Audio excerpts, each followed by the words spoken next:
the holes at her. Is it about money? Well, no, I didn't cancel my tour because of the money. I canceled my tour separately. So it's difficult. I don't know if they've done the job they need to do with her, but I think that goes to the point that there's still a lot more to come. You're going to have text messages. You're going to have the transactional records. You're going to have other witnesses who are going to testify and bolster up Cassie Ventura. It's not just going to rise and fall solely on her shoulders.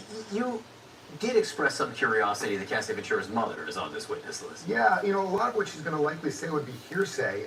There is an allegation that I came across involving something about the reaching out to the father by Diddy about I'm her father now or I'm her dad now and she's my daughter. Basically, family set aside. I don't know whether or not the mother was privy to that call, but there's going to be a lot of hearsay in that, so I'm not sure. I don't think there's allegations that she saw the injuries as alleged, but we'll find out. But she's not really a critical witness. I think some of the other players are much more important. Italy's just finally, do you think 6 weeks, the prosecution really needs 6 full weeks to lay out its case, given where it is right now? That's a good question, and I remember thinking after this first week, wow, that's a long time. Ventura testified very early because she's 8.5 months pregnant. They had to get her on the stand. Remember, this is a RICO case, so it's not just about the sex trafficking. Prosecutors have to show that Combs was running his businesses as corrupt enterprises, which means they were organizations that were committing crimes. So I would bet that the balance of this trial is going to be corroborative of Ventura's story. They also have to bring in the other victims. It's looking kind of heavy, Gina. I don't think that they're going to, I don't think they're going to get him. He conspired with more than one person and how he was don't be scared of it, baby. You probably need to soak in some Epsom salt and just relax. Because us that have anxiety, we are kind of mess our mind up. Today, a former member of the musical group Danity Kane is set to return to the stand to testify in the case against him. Dawn Richard testified Friday that she saw Combs. I thought she was going. I was going to see you on the news at the courthouse. 09. CNN's Kara Scannell is outside. How's it going? With more details. What all can we expect? I know you over there puffing and not passing. As she takes the stand, and later this week as well. Good morning, Sarah. So Dawn Richard will be back on the witness stand this morning. Friday, her testimony, she said she witnessed Combs come downstairs into the kitchen, take a skillet with eggs in it, and attempt to hit Cassie Ventura, his then girlfriend, over the head. She also testified that Combs dragged Ventura up to the bedroom and she could hear glass breaking and yelling. The next day, Richard said Combs asked her to come back to his home into the recording studio. She said he locked the door and then told her where he comes from. People who enjoy your sister. Go missing. She said that she took that as a threat. So she will be back on the witness stand this morning. Her testimony is supposed to wrap up pretty quickly, and then the prosecution is going to call Ventura's former best friend. We heard a lot about her last week. Her name is Carrie Morgan. She's expected to testify. And Ventura testified she was friends with Morgan before she met Combs and was friends with her throughout the relationship. I don't think they're going to be able to prove this. And I haven't heard anything about the underage people. Maybe that's going to come later. But he's not charged with that. After that, they're going to call a couple of people who worked for Combs, including a former personal assistant. I think he might walk off this. That's just my opinion because they just showed the charges, and the charges is not. Play Digital Instants for the chance to win real cash prizes. Flowers. I'm going to show you who's coming for you. I'm going to show you who's coming for you right now. You ready? Okay. That's who's coming for your stank ass. I'm sorry, y'all. Sarah? The picture they are painting girls was is going one to of testify. a man with a lot Honey, they've of been power testifying bad. and with what appears to be in What's up, Rob? evidence, a scary guy that was threatening to a lot of people. We'll see how the defense. No, she was actually making $1 million a year. I think it was a year or a month, one of the two. So she did have her own money, y'all. Adamson. And Jeremy, let me just start with you, because I'm curious, after the testimony of Cassie Ventura, which in a way is the bulk of the prosecution case, what left do they have to do? What are they now trying to do with these witnesses in order to prove the sex trafficking and racketeering charges? Force, fraud, coercion. Not just a bad, ugly guy doing terrible, horrible things. Not a sex abuse case, not a domestic assault case, but that there was this conspiracy to have this criminal racketeering, 2 counts of sex trafficking, and 2 counts of these actions on his part, engaging in prostitution. Okay, wait. Let's pause it right there. Let's pause it. So, where is the children that they said that this man had been messed with? Where are those cases, y'all? And I'm gonna tell you something. The industry is crazy. Where are those cases? Did they see some people on those videos with the underage people that they didn't want to get in trouble, or was they paid off? Where is that charge? He's only charged with 5 counts. And listen, he might be coming home, y'all, because this is not what they showed us when they first arrested him. They showed us so much stuff. They done broke it down to 5 counts. And transportation to engage in prostitution. That doesn't carry a life sentence. The sex trafficking thing. Now, yeah, that right there might carry something, but I don't think that they're gonna be able to prove that. And the racketeering conspiracy, I don't think they're gonna be able to prove that. I'm just saying the way the case is going now, we got 6 weeks left. Let's see. So it's not just that he beat her. It's not just that he hit her with a skillet. It's not just that he maybe not forced her to take drugs and she maybe did engage on her own in this recourse. He got 5 lawyers. Right, Gina, they lying. Much more difficult on its face. Yeah, and we'll get to the defense, what the defense will be in a second, but at least first, continuing on the prosecution and what they're trying to do in order to prove force, for the arrest of another staff. and coercion. What exactly do they need to elicit from these witnesses? Y'all, I'm gonna take y'all comment. Take y'all, both of y'all, the one that said something about kids, take that out for me. I've read it already, but just take it out because YouTube be acting funny. But what more besides that? Yeah, take yours out, Rob, and when Gina, take yours out. Because we don't want to confuse YouTube or nothing. Show that it was more than a consensual relationship, as the defense tried very hard to paint. And take the words, Lord, y'all. Just be careful with the words. Rob, you can't put SEX in there. This abusive conduct, because recall on cross, the defense kind of left the impression. Kind of remove your comments, please. Only became violent when he was okay, Gina got hers. Maybe he was bipolar, but no, already Don Richard has kind of dispelled that. Thank you, Gina. He got mad about not answering fast enough. Rob, can you take yours out? Well, Gina, just take his out. He might not know how to do it. Oh, okay, he did it. And he got one more that's over top of it, where he said it's all crap. There is no underage involved. That's why y'all hear me saying the words different. Thank you, babies. I appreciate y'all. Which is key for the trafficking charge. How will the defense lawyer said today. What will the defense do to okay, Rob, take the witnesses one out that's over top of the last one. We can't say the word SEX in here. Which is to discredit and impeach this witness. So Don Richard had you got one more to take out, and that's over top of the one where you said I'm sorry, right over top of that one. There you go. But yeah, so where is those charges that they told America that this man was charged with? Where are those charges? Nobody is saying that. She has her own lawsuit, which she filed against Diddy in September, where she alleges some of this same conduct, but expect the defense to paint that as a money grab. Exactly. Because that would be the motivation for her to provide this testimony if it's not true. Jeremy, how successful has the defense been so far? He got the right lawyers now. They're not getting ready to play with him.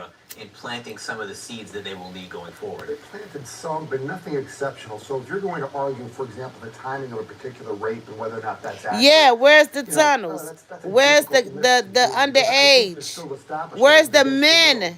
Where's the men? Off by a certain period of time that rape didn't happen. You came back and you returned to him. Was there love? You could. Where is it? Time 1 and still not consent at time 2. You can consent again at time 3 and not consent at time 4. So it's a very difficult thing to do and poke the holes at her. Is it about money? Well, no, I didn't cancel my tour because of the money. I canceled my tour. Right, Gina. So it's difficult. I don't know if they've done the job they needed to do with her, but I think that goes to the point there's still a lot more to come. You're going to have text messages. You're going to have the transactional records. You're going to have other witnesses who are going to testify and bolster up Cassie Ventura. It's not just going to rise and fall solely on her shoulders. You did express some curiosity that Cassie Ventura's mother is on this witness list. Yeah, a lot of what she's going to likely say would be hearsay. Exactly. There is an allegation that I came across involving something about the reaching out to the father by Diddy about I'm her father now or I'm her dad now. But at the end of the day, why do you have your 19-year-old child over there with this man with all this money? The parents, I think that the lawyers may tear their mother apart on that stand. Because he gonna say, well, did you know how old this man was that your daughter was with? And if you knew these things was happening, why didn't you call the police? Why didn't you get your daughter out of there? I mean, was you receiving any gifts? The lawyers are going to tear them apart. Charge him after the hotel tape. This is because the hotel held the tape and the statute of limits was gone, so she couldn't go. It was a 5-year statute of limits on this on that tape. And when the hotel gave her $10 million because they was trying to hide the fact that they kept that tape that long and the statute was gone on it. They done an investigation and I don't know when, and don't count me on this, but she said that Daddy, I guess you're saying Diddy. Wait a minute, Jana, where your comment go? You done took it off without reading it. Not charged him after the hotel. Okay, I read that because she just wanted to pay it. Yeah, and the lawyers is going to prove that they only had 5 counts on him. There's going to be a lot of hearsay in that, so I'm not sure. I don't think there's allegations. And the mother, injuries as alleged, but we'll find out. If you saw injuries on your child, what are you going to do? Italy's just fine. Do you think 6 weeks? The prosecution really needs 6 full weeks to lay out its case, given where it is right now? Yeah, they're gonna need it, because his lawyer's not playing. It's a good question, and I remember thinking after this first week, wow, that's a long time. This is not the case that they presented us when he first got arrested.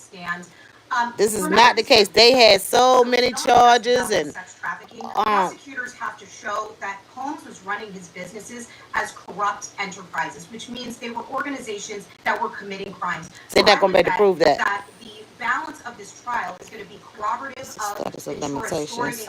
Yeah, they was gone on the tape. That's what I just said. But they're also had to going be to have gone to on the tape. Yeah, it was gone. Before she Explain can how get it. he conspired with Then more how than one are they person and how he able was running bad boy to use records it at a now? corrupt organization. Right, So that's they what might I be said Data in the and records courtroom. often part of RICO cases. We'll see if this becomes a data-heavy. No, he case. came forward and said Elisa, nothing Adams, ever happened to him. Yeah, I saw that, Rob. And what has been He said nothing happened to him. In the trial of Sean Combs today, a former member of the musical group Danity Kane is set to return to the stand to testify in the case against him. Dawn Richard testified Friday that she saw Combs attack his former girlfriend Cassie Ventura. They keep talking about DV. Is outside the court. That's all that these witnesses up here talking about, y'all. They talking about DV. That's a lot. That's disgusting. He shouldn't have done it. But DV is not going to. Let me tell you something. Good morning, Sarah. We talking about Dawn the sentence that they trying to give. DV is not going to carry a lifetime sentence. The SA trafficking, they have to, you just heard of the lawyer, she just now said that they have to prove that he was running his business like that. He wasn't running his business like that, in my opinion, and what I seen, what he was running was, he was having, he got a freaky spirit on him, and he was trying to get somebody to come over. So I don't know how they're going to do it. They said they have to show that he was running his business like that. I know what you meant, Jana. Let's see. Stand this morning. Friday, her testimony, she said she witnessed Combs come downstairs into the kitchen, take a skillet with eggs in it, and attempt to hit Cassie Ventura, his then girlfriend, over the head. She also testified that Combs dragged Ventura up to the bedroom. Beautiful. She could hear glass breaking and yelling. How are you? Richard said Combs asked her to come back to his home into the recording studio. She said he locked the door and then told her where he comes from. People who speak sometimes go missing. She said that she took that as a threat. So she will be back on the witness stand this morning. I'm so confused. Her testimony is supposed to wrap up pretty quickly, and then the prosecution is going to call Ventura's former best friend. We heard a lot about her last week. Her name is Carrie. What I'm saying is, I'm not saying that he didn't do none of this stuff, but this stuff that they're talking about, it has nothing to do with the 5 charges that he's been charged with. That's what I'm saying, because they saying that this thing is carrying a life sentence and everything, but I'm looking for the life sentence. Where are the underage people? Where are they? All this stuff that they brought on the news to us. That's what we looking for. That's what everybody was looking for this case, because we wanted to see that this monster that they painted him to be messing with underage people. So that's what we was looking for. But right now it's just showing DV, and I know we got 6 more weeks to go. Maybe it's going to come up. Maybe it's not.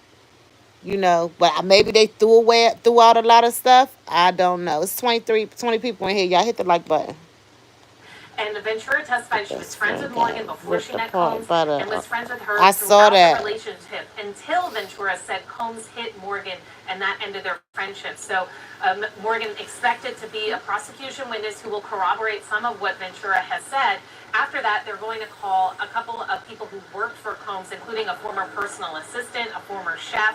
Prosecution said they also expect to call an escort this week, as well as Ventura's mother. Ventura has testified that she told her mother about some of the physical abuse at the hands of Combs at one point in their relationship. So she will be another witness that the prosecution is calling this week. And of course, this is just week 2. Yeah, something is not adding up. Says will be 6 weeks of their presenting their case to the something jury. Is not adding up, and when she get to court, as soon as the mother starts saying something, they're going to say, it's hearsay, ma'am. It's hearsay, ma'am. You seen bruises on your daughter, ma'am, but why didn't you call the police, encourage your daughter's father, why he didn't this, and why was your child over there at 19 years old? And again, did you receive any funds from Puff Daddy? Did you get anything? They're going to be, it really makes it hard for women that have been to go to court, because they tear those women apart up there. But my thing is, I don't take anything from Cassie and the other girls that he done did something to, but he's not charged with that. So I'm trying to figure out why they wasting the taxpayers' money even presenting this stuff, because the statute of limitations was gone out with that video, and I'm thinking that's one of the reasons why the hotel paid that $10 million to her. So I have caught up. Oh, okay, Vibe.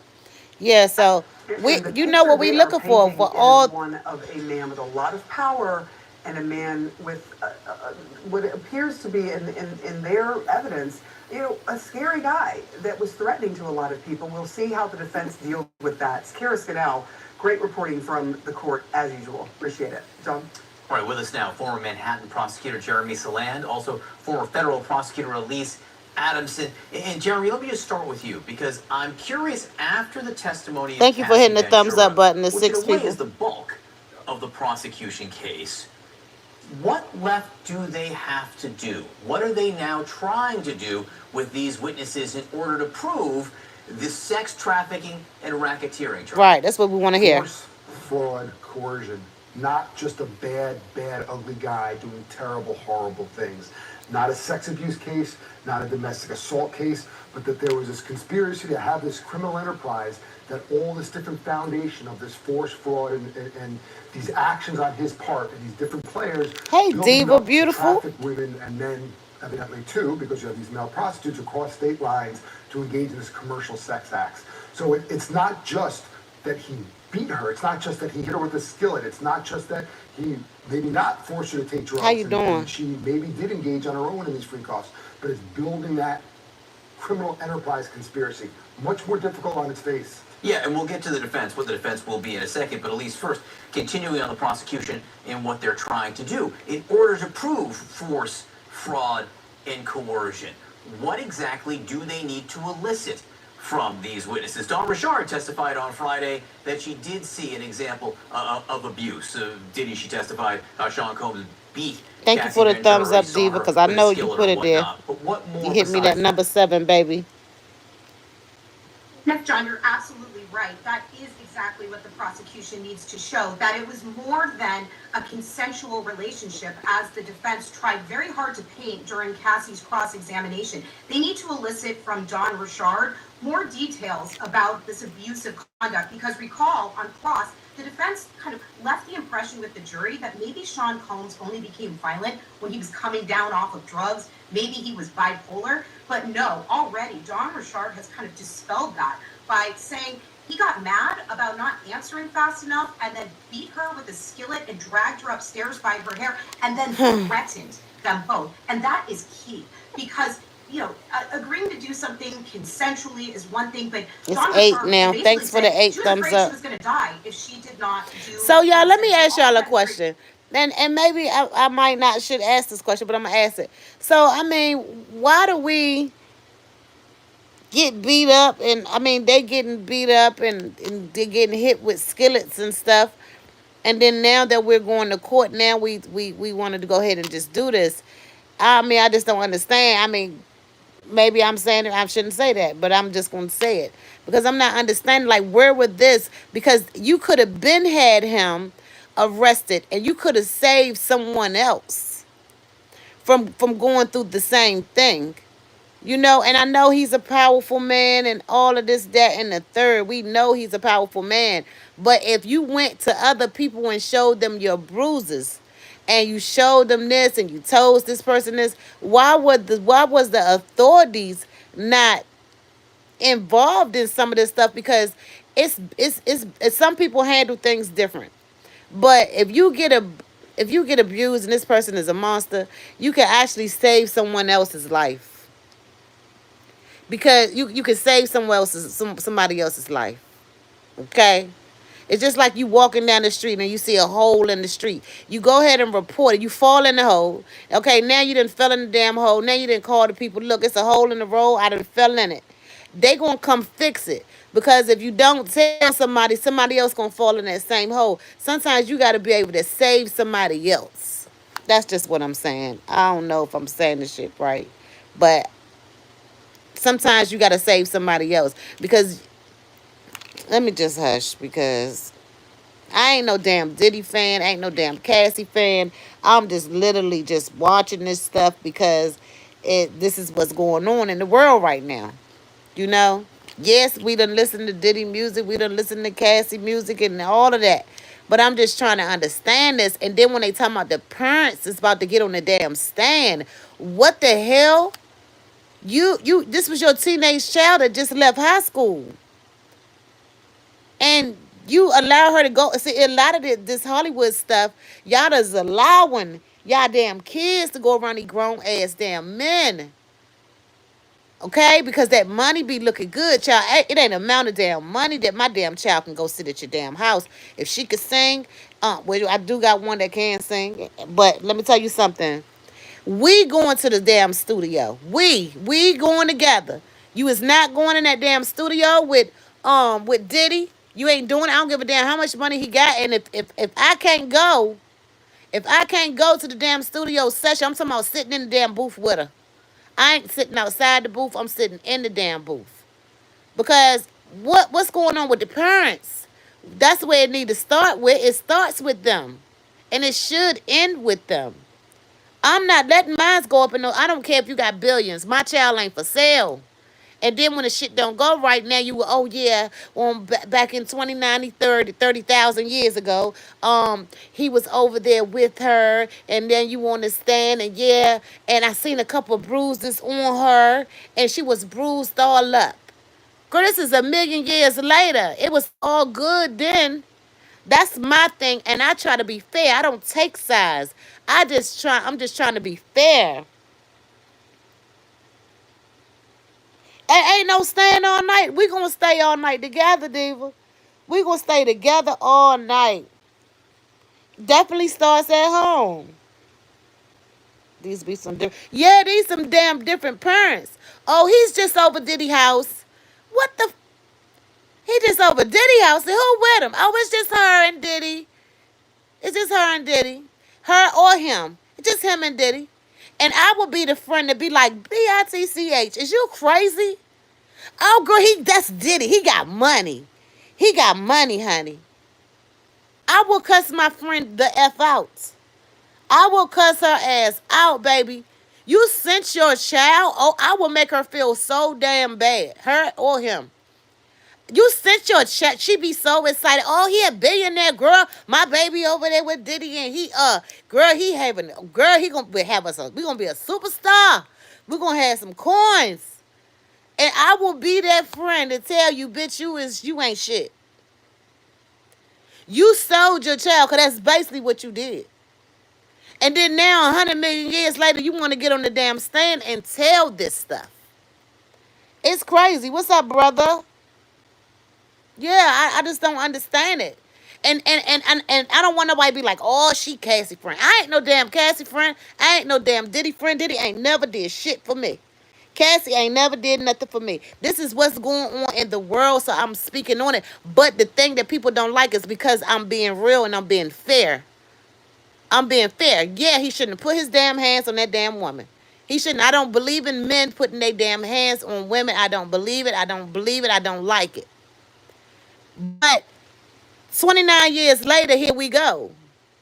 29 years later, here we go. And then I'm trying to figure out if you was abused by somebody, but if your ass was abused by somebody, if allegedly, whatever, however you want to say it, why did you say, hey, I got this book and I'm gonna put this damn book out and this what the hell gonna go on? Because you done put your hands on me, you done put your hands on me too damn many times and I'm sick of shit. And me and you, we done had some of the damn freak offs and shit. I can't even remember all of them. And I done had sores in my mouth, been peed on and everything. And I'm putting this book out here. I'm gonna make some money off this damn book. So they say, okay, in 24 hours, we're gonna send you damn $30 million. Let your lawyer go ahead and get his 40%, and you gonna take 18 million to yourself. Okay, all right. I'm not gonna put the book out. I'm not gonna put the book out, Puffy, Daddy. No, Pop. I'm not gonna put the book out. Okay, I'm not putting the book out. Just is you gonna send it today? My lawyer is writing up a check and he's sending the money on over to you. Okay, that's not how I go. You put your hands on me and abuse me, your ass going to jail right then and there. I'm not gonna wait 29 million years later and then I'm gonna say, hey, I need $30 million because this is what's going on. And this is that and the third. And then after you get the $30 million, and then now you're in court. So now the lawyers is disrespecting you. The lawyers is disrespecting you because they trying to figure out why you didn't go to the authorities, baby girl. Why did you take that $30 million and then go and sit on this stand? You should have known that them lawyers is going to tear your ass apart. Okay? But everybody handle things different and they handle it in their own way. I just know my prayers go out to her. My prayers go out to him. My prayers go out to her children. My prayers go out to his kids. And they do. And because I got to sleep at night, so I can't just be so evil and say, oh, I just wish he right in hell. Who the hell am I? I ain't nobody. I ain't got no judge. I ain't no judge. I ain't got no jury. I ain't got none of that. I can't put his ass nowhere. But we can't just sit back and not be fair. We can't just do that. We got to know that, they both played a part in this. Thank you, baby. LLC podcast. Thank you. Louisiana in the building. Yeah. Let me get some gumbo. But, honey, you got to be fair and you got to be like they both played a part in this SHIT. I'm at work till 2 in the morning. I know that's right. Get the money, honey. But, yeah, we thank you for the 11 thumbs up and the 83 people in here. I love that for me. But at the end of the day, you got to be fair. You cannot just be sitting there, oh, he did it. He did it. Did he did it? Did he do it? Did he do it? Everybody did it. The bodyguard sit right there and said that did Puppy tell you to urinate on her? He said, no, she told me to do it. You know what I'm saying? Whether he coerced her to do it or not, that's what the bodyguard said. He said that's what she said. You know what I mean? If both of them play a part, he nasty. And you supposed to know. Let me tell y'all women something. If your man love you and you so in love with him, he not gonna share your coot knots with not nay soul. That's gonna be his cootie cat. And ain't nobody gonna be able to touch it, smell it, even think about doing nothing to it. Now that's a man that loves you. Okay? That's a man that wants to be with you.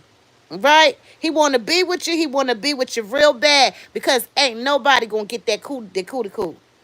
Okay, that little pocketbook. But when you meet a man, women, and they say, okay, I want you to call the escort and I want you to F the S out of him. Okay? And I'm going to sit over here in this damn corner with my freaky, disgusting ass. And I'm going to have a good time by myself watching him tear that ass up. Okay?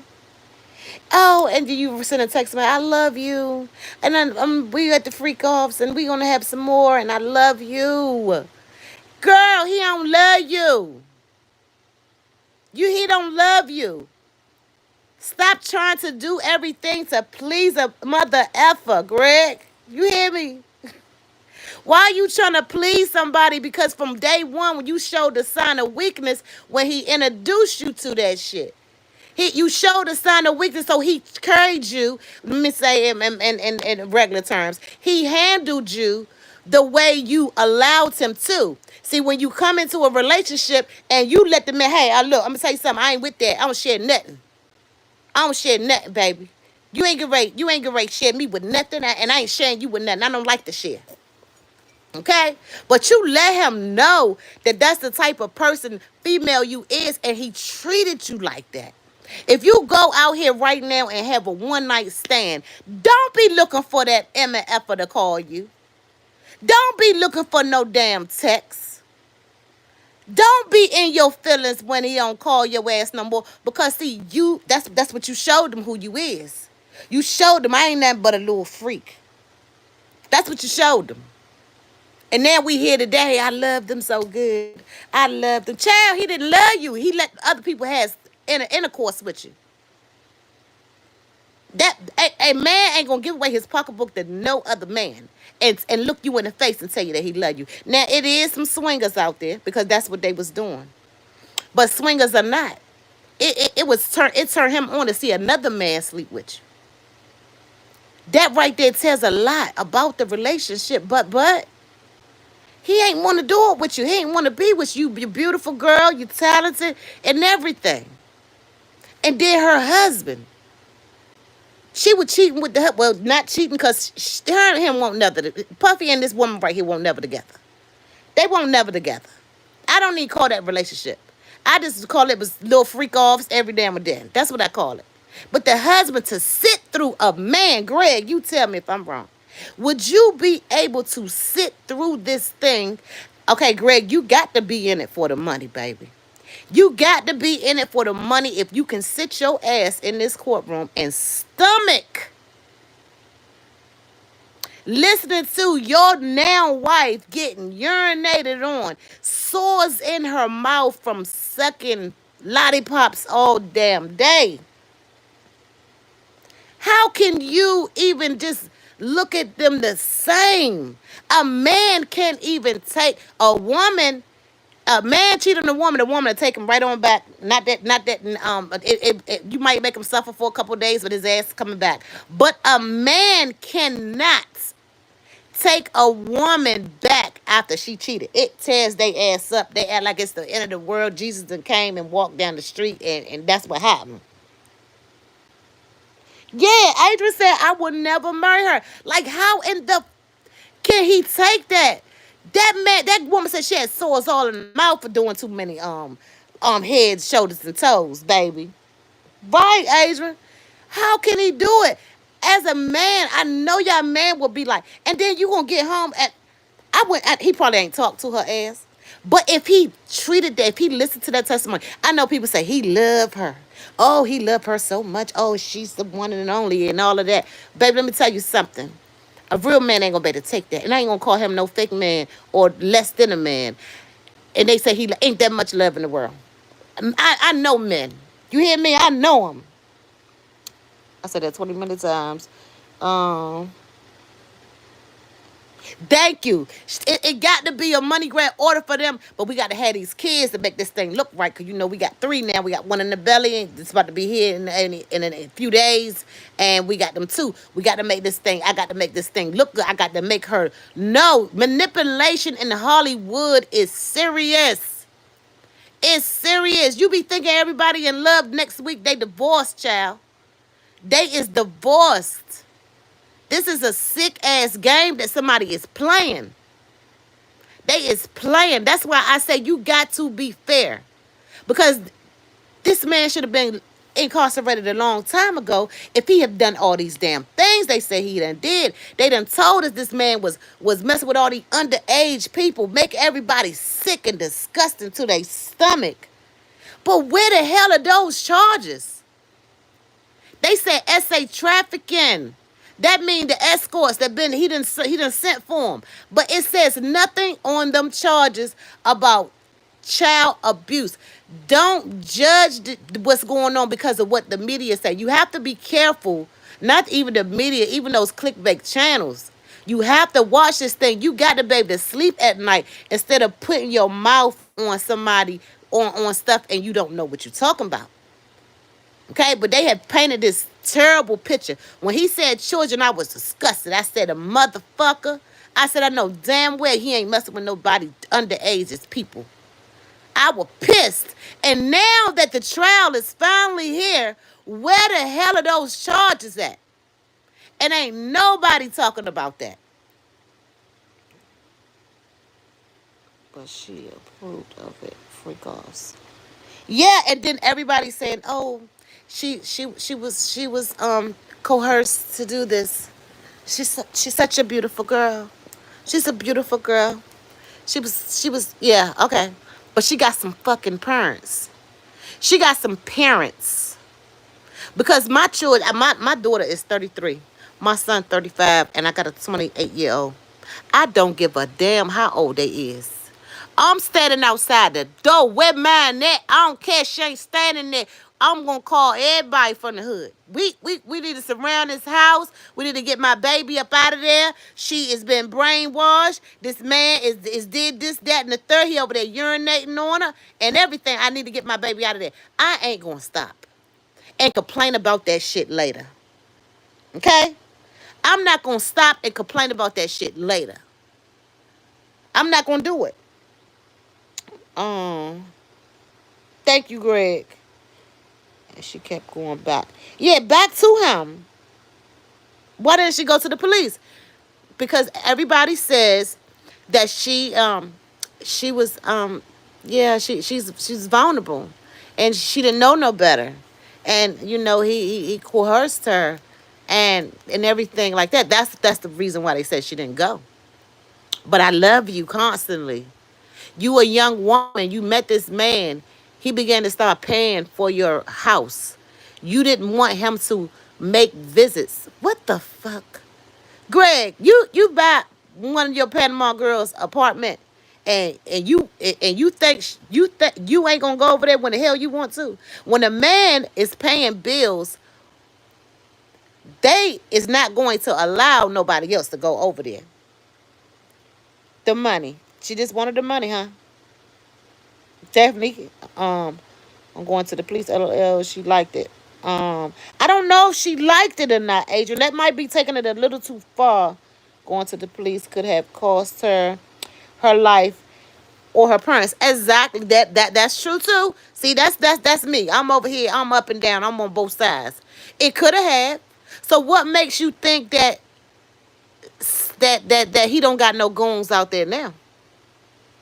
Okay? Because this man is powerful. They say he's still powerful while he inside and outside of jail. Ain't no guarantee that he might be going to prison. Ain't no guarantee. He is innocent until proven guilty. So, if you that powerful and you got powerful friends out here, you not thinking that he got some friends that may try to, you know what I'm saying, do something too? You know? You don't think so? Because if you scared, you gonna always be scared. He's just one person. But if they say that he got all these people, wouldn't you be scared too? I'm a street woman. Goons don't kill women like that. His connections come from way back after all his Diddy was a gangster. Exactly. Yeah. I'm on the phone. Hold on for a minute, y'all.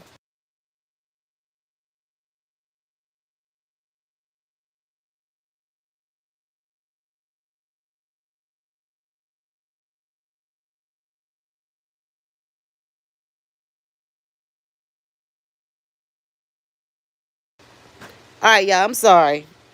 Especially pretty women. But my thing is, especially pretty women, you absolutely right. But my thing is, it's just crazy that everybody is being blind to the fact of what's really going on. You know what I'm saying? When you looking at the bigger picture, that's why they shouldn't even really showed this part of the trial, because that has been nipped in the bud when that $30 million came to play. It's been nipped in the bud. It's gone. But they bringing it back so they can paint the picture before they hit him with the other racketeering and the trafficking and stuff like that. They trying to nip it in the bud. So they trying to not nip that in the bud. That was nipped in the bud when she got that money.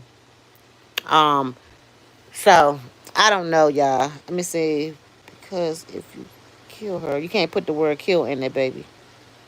If you kill her, especially where I live in Las Vegas, you will get caught. I was trying to read it. I know you say in Las Vegas, if something, you'll get caught. But I don't know. I just be wanting everybody just to be fair, because this is a lot of years of this stuff right here. It was a lot of years. And at the beginning, when you first met him, when he first showed you exactly who he was, you know, that's what happened. That's what women do. You be like, oh hell no, oh he nice as hell, and then you find out a couple weeks later, and you like, oh hell no, he crazy as hell. You got to get your ass on. You got to go then. You don't wait all of these years and let all of these things happen, and you don't report it. And you don't report it, and then that puts someone else in danger. It's a mess. It is. Like, he's a billionaire. Man, if I had that bread, I would be in the house chilling. In the house chilling. And if you got that much money, women love money, baby. I'm a woman. You ain't got to take it. You ain't got to drug it. You ain't got to do none of that shit. You ain't got to do none of that.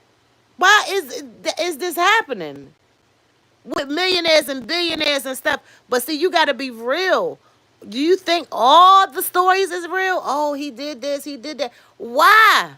These women out here is throwing cootie cat around the billionaires and millionaires. Women go to groups, meetings, and stuff where they know they at. Why do they gotta take it? So you know some of the stuff be true and some of the stuff don't be true now. We can't believe everything. We can't believe everything. But I just know that when I was 19 years old, I was trying to get to a bag. I was trying to get to a bag real bad, honey. Oh, he got a nice car. Oh, he got some money. That's where my mind was at when I was 16, 17, 18, 19. It was all about the dollar. Until I had to learn how to get my own dollars. But that's what we do as women, and don't nobody want to admit it. We was out there looking for the dudes with the big chains and the big cars and the big pockets. We were doing that. We was out there doing that in real life, and don't nobody really want to bring that up. And I know damn well I ain't the only one that was that age trying to get a dollar. We were young, baby. Oh, he just bought me this sweatsuit out the East Bay book. He just bought me a pair of New Balance. He just bought me. Baby, we was in love with that type of stuff. Yeah, see, you know. Because you a real one. You done kept it real. So, but they don't think she was like that. Oh, she didn't want that the billionaire. And then when on one of her little comments, she said, I don't want the money. I just want you. Child, I done said it 100 times. I done said it a million times. I don't want the money. I just want to be with you. Child, it's reverse psychology, baby. See, they don't want me to tell it. That's reverse psychology. That's what you supposed to say. She want her shit. She knew what she was talking about.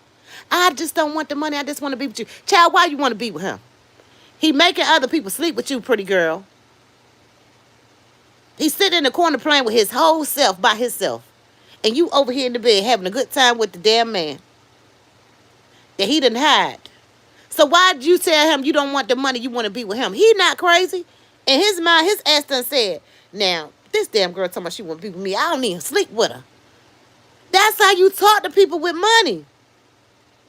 Right, Diva? That's how you talk to them. Oh, yeah, baby, I just want to be with you. Why you want to be with her? Why? I was today stressed out about damn bills today. Like, what the hell? I got to pay this. I got to pay that. I got to pay this. Pay that. Child, you been living your best life. You done got your coins out of this.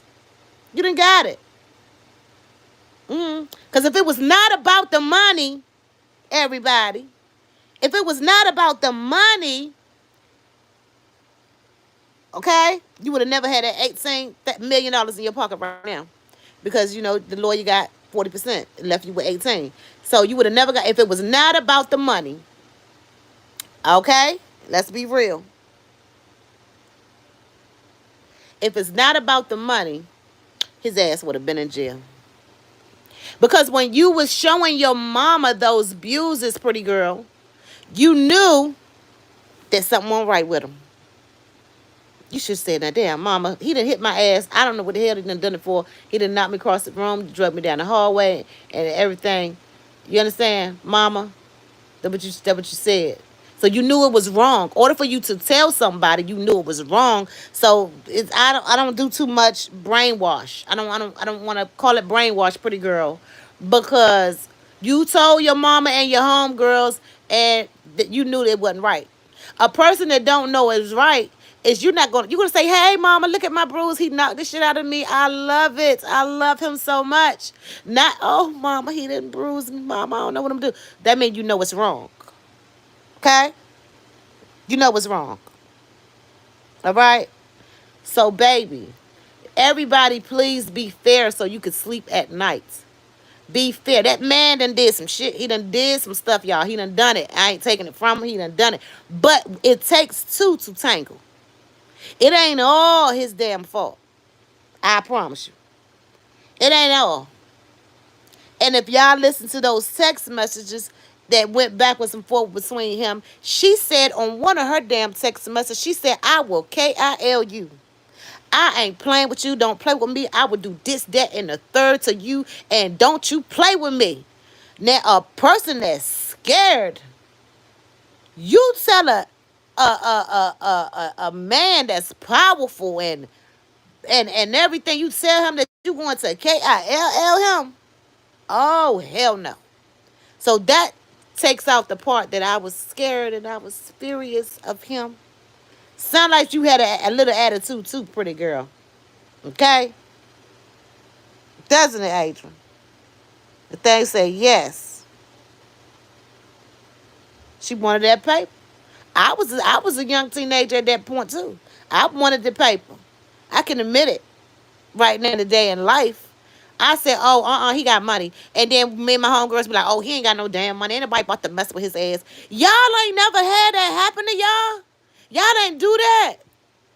Because I'm ready for somebody to say, oh, I got my own paper. Oh, girl, bye. Girl, bye.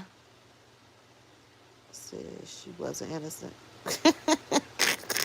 Said she wasn't innocent, Diva. Now, Diddy still has $600 million. That just can get a bag too. The jury can get a bag too. Yeah, but see, the thing is, they wanting him to lose this case because this is one black powerful man. It's not a race thing. It's not a race thing. Okay? Because if he lose this case, they're going to take all his assets, baby. I agree. She ain't a whole victim. She was old enough to know what the deal was. Right, baby. That's all there you go. I should pin your comment. Because there you go. I just want somebody to think just like you with this. Not, oh, he's a devil. Oh, God, he's a nasty devil. And then this woman sitting on this stand. And this woman is telling y'all all the stuff that she have done. And ain't nobody said nothing about her. Oh, he the devil. He need to go on down the road. Oh, they need to put him underneath the jail. Put him under there. But she on the stand saying, yeah, I had asked him can he urinate on me.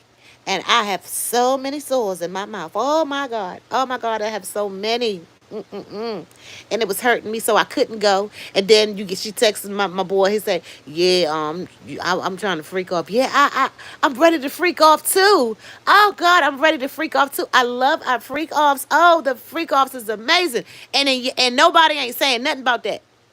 Oh, she was coerced. What's the word? Coerced.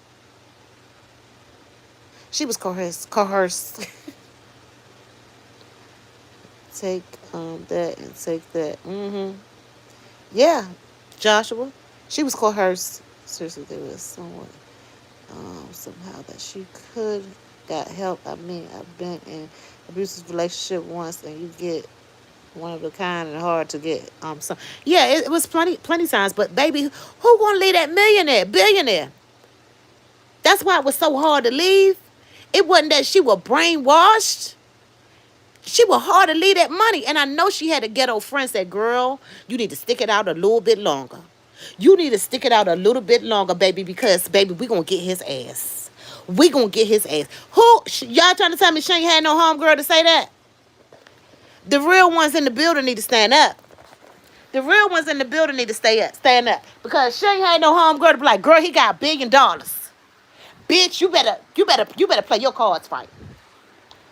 You better play your cards right. You better play your cards right, girl. Because, baby, oh, he hit you. Oh, girl, we gonna get him. Y'all, they have had conversations. They have had them. They have had conversations, the homegirls. They done had it. But everybody keeps saying, oh, he disgusting. Oh, he disgusting. He is. He disgusting. But I feel like that they disgusting together. I think it took two. Because she was with that shit. Okay? Because the very first time a man say, hey, I'm going to call my boy and I want him to come over here and I want him to tear it up. I'm going to cuss that mother effer out and I ain't never going to see him again. Never. Never, ever, ever. Right, Adrian?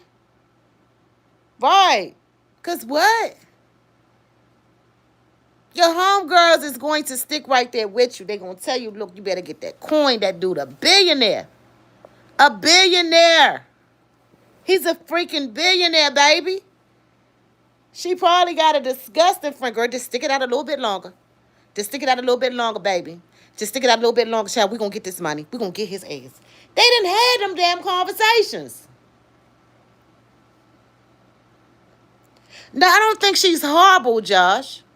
I don't think she's horrible. What my point is that it was just not all on him with this testimony here. We don't know what's going to happen. Work is 1.1 billion, man. Damn. Who the hell would land beside a billionaire? Child, I wouldn't know what to damn do. Now, I don't give a damn how much money he got. I'm not doing that. No, you ain't calling nobody over here to touch me. Now, I might be in it for the money, but when he get to telling me that I got to go sleep with other people, I'm not doing that. F you and your damn $1 billion. I'll be able to make money off just telling the story that I was with your weird ass. Okay? Monthly allowances, baby. J-Dog. Monthly allowance. Yeah. I just want the people to be real so they can sleep at night. Because you cannot just listen to this testimony and sit here and say, oh, he's disgusting. She was so soft and sweet. What? Him and her is equal. He probably was so amazed that he found somebody to do that bullshit that he was asking them to do. It's terrible. Cakes. Hey, baby. Diddy can buy an NBA team. Think about it. Yeah. But I just want people to sleep at night. Look at there. Those are charges. Now, when they first told us that this man, Sean Puffy Comb Love, whatever his damn name is, show me, those are his charges right there. Okay? Racketeering, 2 counts of trafficking, and 2 counts of, they done took it away. But I think it was transporting, and engaging in whatever. But where are the charges that these people said, all these videos where these people said that there was little underage people involved? Where is that? Where is it? They couldn't prove it. Is the reason why that charge is not there. Yeah, the RICO, they trying to prove the RICO now, but it's a little rough for them. It's getting a little rough for them. I just want some people just to be on not on both sides, because you could be on whoever side you want to, but to just be fair. Just to be fair. Be fair. Homegirl wasn't innocent. I was a young girl too. I wanted that bag. We wanted the D boys. We wanted the D boys because we knew they had money, honey. We did. We were 19, 18, 16. We wanted the D boys. We wanted the boys with the money. And she was 19 and got a hold of a billionaire. She got hold of a billionaire. When he came up and kissed her the first time, honey, she told her homegirl she couldn't believe it. Oh my God, Puffy Daddy. Oh my God, Puffy Daddy. Puffy Daddy. Pop. He done kissed me, child. Oh my God, we in there. And she done told her homegirls, you eat, we all gonna eat. Yeah. If you eat, we all gonna eat. I'm trying to tell you. Now, if you ain't a woman that done been through that trying to get that money from them boys when you was young, you ain't had no damn job, and you had to wait till your mama take you shopping and shit, and you didn't go through this, I salute you. I salute you. I take my hat off to you. Oh, I didn't do that. Yeah, I didn't do those types of things. You know, I didn't want anybody's money when I was growing up, being a teenager. Yeah, I worked at McDonald's to get my money. I don't give a damn. Hoes that worked at McDonald's was still getting the bag from the boys. Or did he take the stand? I don't know, but they say he's very active in his case. He's very active in his case. I don't care. I don't care that. I mean, this is what I'm saying. That if he goes to prison, he goes to prison. But I just want it to be fair. Middle class. I was middle class too, Blue. It's still around, and I never zaw money from guys. Okay, well, baby, my hat go off to you. And let me tell you something. I was middle class too. My mom and them, we had our house built from the ground up. The first person that sat on my damn toilet in my own bathroom was me. Okay? I ain't never had no strangers that we had to get a toilet after we done moved in the house. I was the very first one. Had it all. But that's just what we did back then. I had it all. But that's just what young women do. And you is one of a few that didn't have to do that. So my hat go off to you. I knew it was one in the group. I knew it was one, baby. But maybe because, you know, I lived in this suburban, but I hung in the hood. So maybe that's why. Maybe that's why. I hung in the hood. I hung where my friends ate oodles and noodles, and I go home with steak, baked potato, salad, and shrimp. So maybe that's why. No, my parents ain't come from Alabama. We from the DMV area, baby. They said Cassie had harassed one of the girls in the Destiny. Yeah, I heard that too, J-Dog. But they said she's innocent. Cassie ain't harassed nobody. I don't give a damn if they got text messages or not. These people not gonna be fair. They is one-sided. I was too middle class now. I'm high 6 figures here in Vegas. I know that's right. I know the struggle. I had it. But that's just what we did as teenagers. Same here. Did your parents come from? No. That's what we did as teenagers. That was just something that we did. I'm 70. I was raised same. Retired teacher. Get the money on retired teacher. Yeah, but we all did that. It was just something that we did. That's just what we did. Everybody did it. Everybody did it. You wanted a man with some. Okay, now today, so okay, you go out there and you find your broke man. You ain't trying to marry no man that ain't got no damn money. You ain't trying to do it. Yeah, you ain't trying to do it. Well, just go on and do it then. Oh, husband, I'm just gonna pay all the bills because I don't want to do that. I don't want to get in a year of money. So you paying all the damn bills. The husband get to keep his damn check or whatever. That's what they do. That's what they doing. I'm not doing that. I'm not doing that.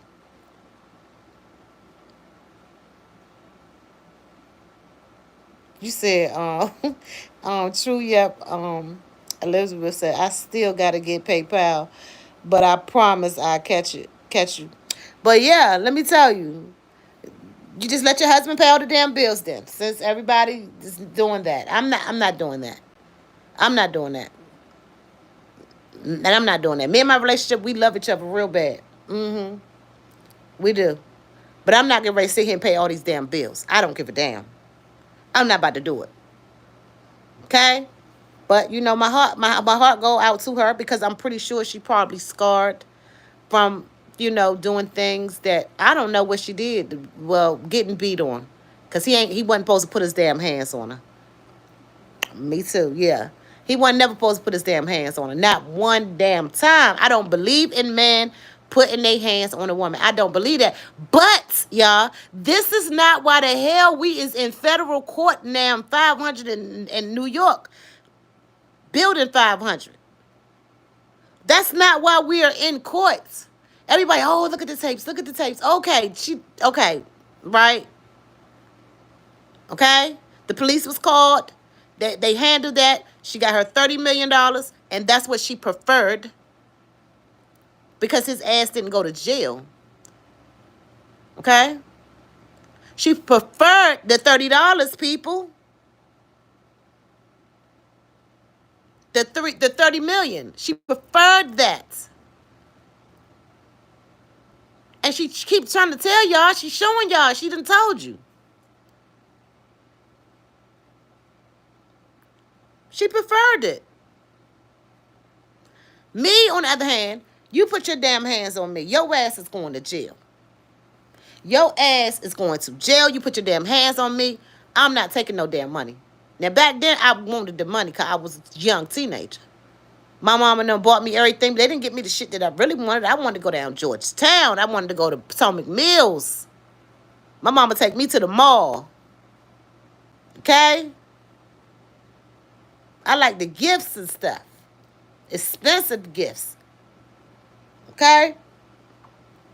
But that's not why we are in court. We're not in court for that. So I don't understand what their technique is. Because we ain't in court for that. But let's see what they're saying. Let's see what they're talking about, child. Okay, let me see.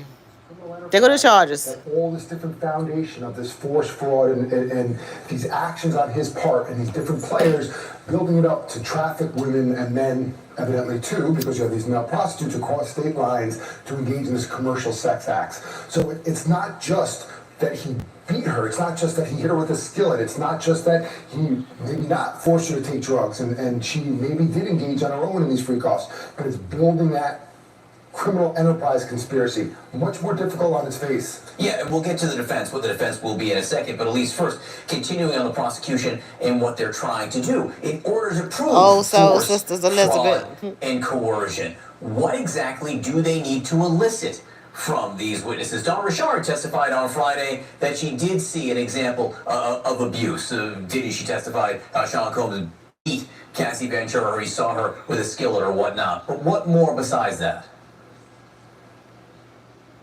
John, you're absolutely right. That is exactly what the prosecution needs to show, that it was more than a consensual relationship, as the defense tried very hard to paint during Cassie's cross-examination. They need to elicit from Don Richard more details about this abusive conduct, because recall, on cross, the defense kind of left the impression with the jury that maybe Sean Combs only became violent when he was coming down off of drugs, maybe he was bipolar, but no, already Don Richard has kind of dispelled that by saying he got mad about not answering fast enough and then beat her with a skillet and dragged her upstairs by her hair and then threatened them both. And that is, and see, that was back in the days. But I'm not her now. I'm not her now. But what I'm saying is that you let these dudes nowadays pay your bills and all of that stuff right there, baby, they own you. They own you. They own you. I promise you. They own you now. You can't do that now. That was back in the days. Now you got to be smart enough to say, oh, hell no, you ain't paying my damn bills, because you ain't about to tell me, well, when you're in a relationship, it's different. But you just in and out, and you these days, they hurt you. It's a different story. I'm talking about unalive. That's what they do these days. You can't play like that now. Agreeing to do something consensually is... Oh, hold on. We got a commercial. We got a commercial. We got a commercial. We got a commercial. Harbor Freight, America's #1 tool store. You know what they say? How many commercials they gonna give us? You get out. Which is key for the trafficking charge. How will the defense, Elise, we'll keep going with you on this, what will the defense do to counter these witnesses after they come? Yeah, the defense is going to have to employ the classic playbook, which is to discredit and impeach this witness. So Don Richard had a long-standing relationship with Diddy, a professional relationship spanned over a decade. So expect them to ask questions about having seen this abusive conduct and being afraid that she's going to be killed, but continuing to work with him. Asking the motivations. She has her own lawsuit, which she filed against Diddy in September, where she alleges some of this same conduct, but expect the defense to paint that as a money grab, because that would be the motivation for her to provide this testimony if it's not true. Jeremy, how successful has the defense been so far during its cross of Cassie Ventura in planting some of the seeds that they will need going forward? It planted some, but nothing exceptional. So if you're going to argue, for example, the timing of a particular rape and whether or not that's accurate, you know, that's a difficult lift to do, because I think they're still established that it was against her will. Do you believe that maybe if she's off by a certain period of time that rape didn't happen? You know, you came back and you returned to him. Was there love? You can love someone at time 1 and still not consent at time 2. You can consent again at time 3 and not consent at time 4. So it's a very difficult thing to do. Y'all hear that? Poke the holes at her. Is it about money? Well, no. Let's go back a little tiny bit. I want y'all to listen to this. These people not crazy. They know what the hell going on. Back and you return to him. Was there love? You can love someone at time 1 and still not back and you return to him. Was there love? You can love someone at time 1 and still not consent at time 2. You can consent again at time 3 and not consent at time 4. So it's a very difficult thing to do and poke the holes at her. Is it about money? Well, no, I didn't cancel my tour because of the money. You know, I canceled my tour separately. So it's difficult. I don't know if they've done the job they needed to do with her, but I think that goes to the point that there's still a lot more to come. You're going to have text messages. You're going to have the transactional records. You're going to have other witnesses who are going to testify and bolster up Cassie Ventura. It's not just going to rise and fall solely on her shoulders. You did express some curiosity that Cassie Ventura's mother is on this witness list. Yeah, you know, a lot of what she's going to likely say would be hearsay. There is an allegation that I came across involving something about the reaching out to the father by Diddy about I'm her father now or I'm her dad now and she's my daughter. Basically, family set aside. Yeah, they'll own you. I don't know whether or not the mother was privy to that call, but there's going to be a lot of hearsay in that, so I'm not sure. I don't think there's allegations that she saw the injuries as alleged, but we'll find out. But she's not really a critical witness. I think some of the other players are much more important. And Elise, just finally, do you think 6 weeks, the prosecution really needs 6 full weeks to lay out its case, given where it is right now? It's a good question, and I remember thinking after this first week, wow, that's a long time. Ventura testified very early because she's 8.5 months pregnant. They had to get her on the stand. Remember, this is a RICO case, so it's not just about the sex trafficking. Prosecutors have to show that Combs was running his businesses as corrupt enterprises, which means they were organizations that were committing crimes. So I would bet that the balance of this trial is going to be corroborative of Ventura's story. Okay, if they say that he was running his organization, they just gotta prove it. Just prove it. Prove it. You just gotta prove it. Let's go down for a minute. You just gotta prove it. Now this girl right here, she bees there. Let me see, because it's somebody I would love for y'all to see.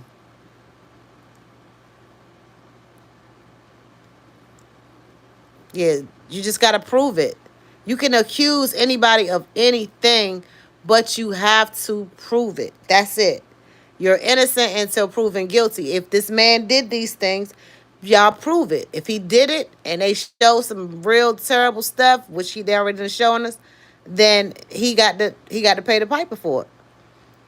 But if they are involved in the same thing that he's involved in, everybody needs to be accountable.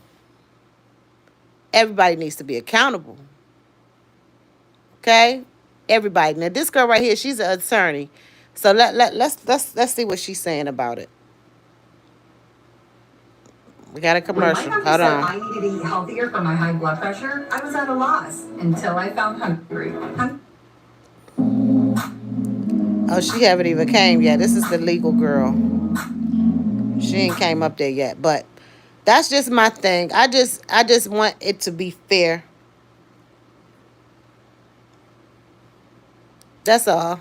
Because you will want a fair trial. That's his mama, y'all. Which everybody do know that.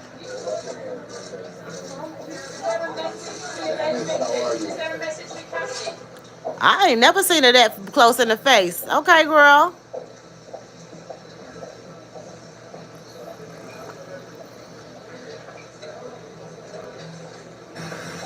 Morning. She fly, honey.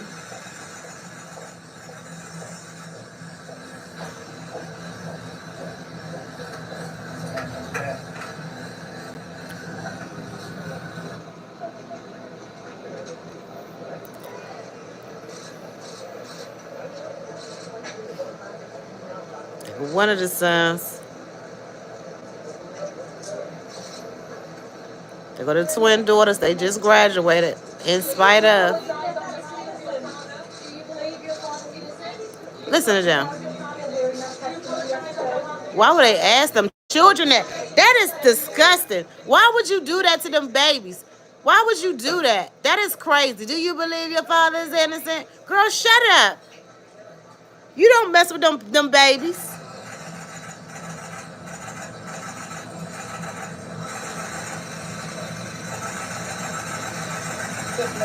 Morning.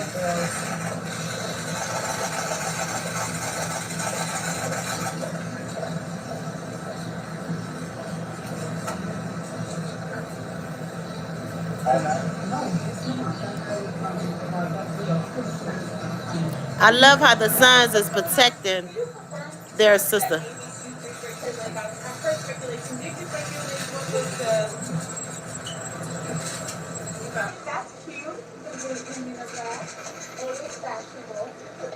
Oh, I forgot she broke her foot. I think it's Danity.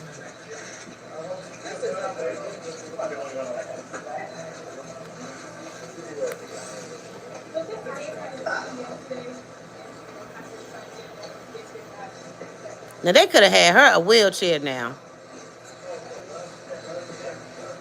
That's not Danity.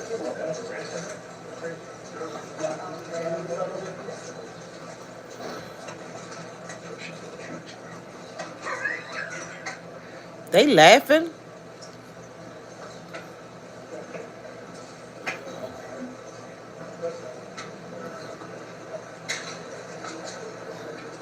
Yeah, we got 67 people in here and 17 thumbs up. Look at God. Then y'all know y'all can hit that thumbs up button.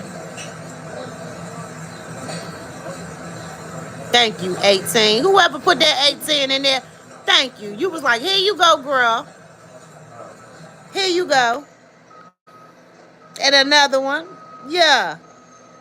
That's what I'm talking about. Y'all look down at the bottom. Y'all don't see a dollar sign down there. I'm a free channel. I've been free for 3 years. I just love what I do. Number 20, I appreciate you, baby. Ren, boy, hey, baby. Look who there. Look at that. We got 20. Look at this. God is good. Thank you. Star. And Ren, I appreciate that. Y'all say, yeah, she free. She don't get money. Ain't no dollar sign. She don't got no cash app up or nothing. I could at least get a girl a damn thumbs up now. She deserve that. Thank you, 21. Yeah, 21. I wish I could find a video and show y'all how they act outside the courthouse. I don't know who that dude channel is, but how they be acting outside the courthouse, baby, they be going to jail. The police be locking them up. They be acting up. Thank you for those hearts. I appreciate it. Oh, look, thank you, 22. You said, oh my gosh, she don't get paid. She just doing this. Let me just get her a thumbs up. Not the one with the leg. With the other one with the little bush on her head. His mother's beautiful. Thank you, 22.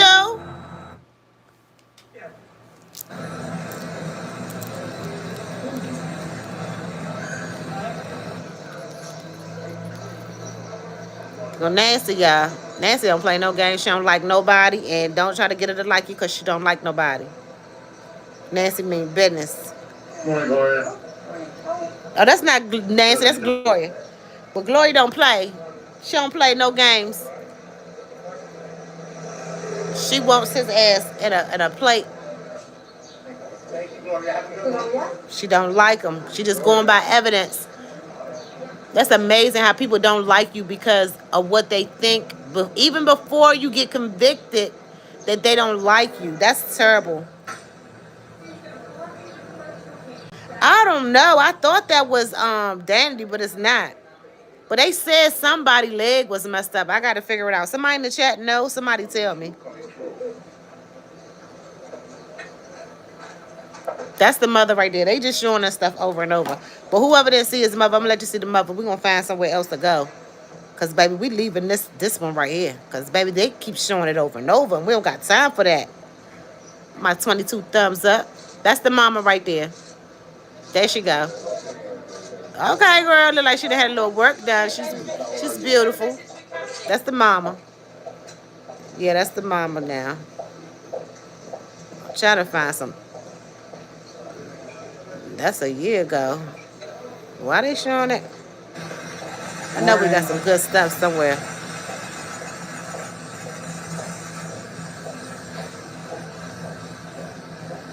Dang, they got all this old stuff. We need somebody that will hear today. Hold on, I think we found something. Full audio release. Oh, they're going to release of it, y'all. Come on, let's. Damn. This is the one I played the other day, but this is a different one. The whole audio, it's going to make us feel like that we in the courtroom. Damn, wait. Let's find that. She is beautiful. Yeah, she's beautiful. This is amazing how they did this. Listen to this, y'all. That viewer discretion is strongly recommended. This is for the 19th, so that's today, y'all. Or taken out of context. These are so what he do? He did this one today. So this is good, y'all. Thank you, Greg.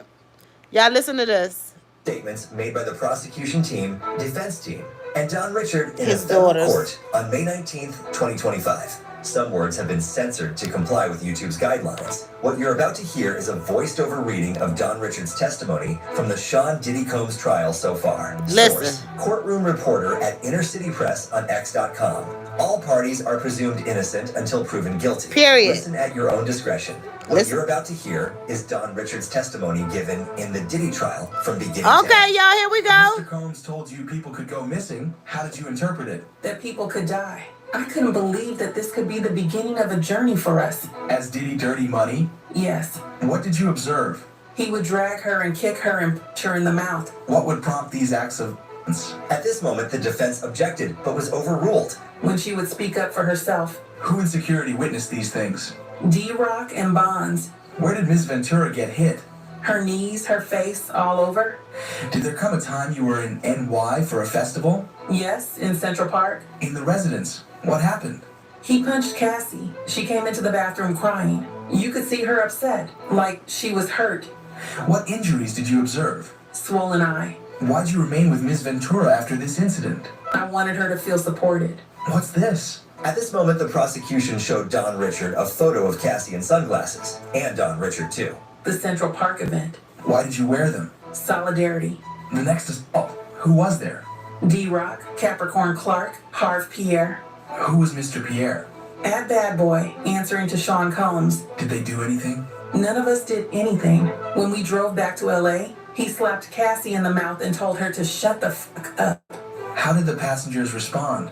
We stayed silent the rest of the ride. I asked myself, if he did that to someone he supposedly loved, what would he do to an employee? So I'd approach Mr. Combs with softness. Did you try to intervene in the relationship? No, for my own safety. Did you see Mr. Combs using drugs? Yes, weed, ketamine, Molly, cocaine. Opiates. That I never saw.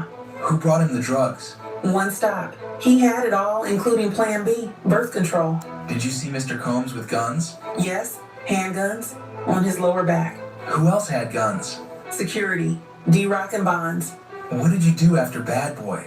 Sing. Whenever I got momentum, I'd get a FaceTime from him. How would you speak to him? Very soft. I'd always call him bro. Why did you not disclose the abuse you'd seen? I was told not to by Mr. Combs and Harv Pierre. When did you speak out? Yeah, I do. 2024, I saw Ms. Ventura take the stand and tell the truth. At this moment, the defense objected, and it was sustained. Did you see Ms. Ventura file a civil lawsuit and then file your own? Yes. You are aware there's a motion to dismiss your lawsuit? I have civil lawyers. You sat with the prosecutors, and your allegations have changed? I've been consistent. You testified he attempted to hit her about the eggs, and Ms. Ventura dropped down in a fetal position, right? Yes. Did you ever say you heard a pan hit the wall and you didn't see it? I don't recall. Would you agree with me it has been hard for you to keep your story straight with respect to this egg incident? I told it as close as I could. The day after, you say Mr. Combs said people go missing? Yes. Let's go to your interview on March 18th, 2025. Uh-oh. You did not say anything Hey, about sister. Mr. Combs told you people go missing. I don't recall that. No worries. I'm going to show you a document Oh, for the shit. parties only, page 5. Isn't it true the first time you said this was a week ago? Would you like me to show you your previous interviews? I know what I said. Wow. You said Mr. Combs made a death threat, one that you didn't recall 7 times? Let's move to alleged incident before the Central Park concert. You are aware there was a camera crew? Not in the bathroom.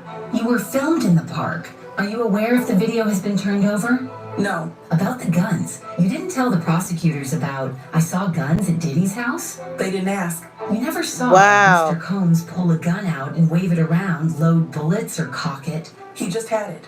Did you tell the A government lot, you sister. never saw Mr. Combs do cocaine? I don't recall. She Your incredible. testimony has changed on quite a few things. As time progresses, I remember more. Oh You no, saw- baby, but no. Your stuff that you done changed your testimony now. Go on now. And then her lawsuit, they trying not to give her that money that she trying to sue him with, so she pissed. One Stop Sell Drugs. You saw him take money. Yes. All right, 1 second. Didn't you tell the government you never saw anyone pay him? So you lied, right? No. At this moment, the judge asked for Tell a her sidebar, ass up. Then they continued. It was you who reached out to Mr. Combs to work with him again? Yes. But he had threatened you, right? You asked him Oh. to work with you again? Hold on. The songs you Wait. released on Y'all got to listen to this. government, you never saw anyone pay him? So you lied, right? No. At this moment, the judge asked Listen to for a this, y'all. sidebar. Then they continued. It was you who reached out to Mr. Combs to work with him again? Yes. But he had threatened you, right? You asked him to work with you again? Yes. The songs you released on your own have not reached the level of what you released with Danity Kane and Diddy Dirty Money, right? true. And you reached out to Mr. Combs to try to make more money, right? Yes. At this moment, the prosecution asked for a short sidebar. Listen, did y'all hear that? You got to be careful. That's why you don't put your mouth on these people. You don't know what's going on. When money is involved, especially billions of dollars is involved, everybody want a piece of pie. Don't nobody want to work hard no more. I wish I could get a hold of a billionaire right now. Because I works hard and I be tired, baby. But this woman have lied. Now, you done said that you done seen this man done Cassie ass up. You done seen it. And you were disgusted by it. You were there. You had more support with her. And you said, what if he hit her like that? That I know he'll do an employee like that. Is that what you said, girl? But your money, you said, forget it. He ain't paying me no damn attention no damn more. I'm going to go make my own damn songs. Them damn songs didn't move up the charts. Didn't even make it to the paper. So you pick up the phone to this dangerous, disgusting. Y'all hear me? Them pockets. You picked up the phone, young lady, girl, little girly girl. And you done called a man that's so disgusting and he beats her. And she got on this stand and told the truth. And they ejected that because you shouldn't have said that. And she told the truth. And I'm disgusted by it. The evidence you is. But you picked up the phone and asked this man, can you work with this man that you so scared of that threaten you, baby? Stop it.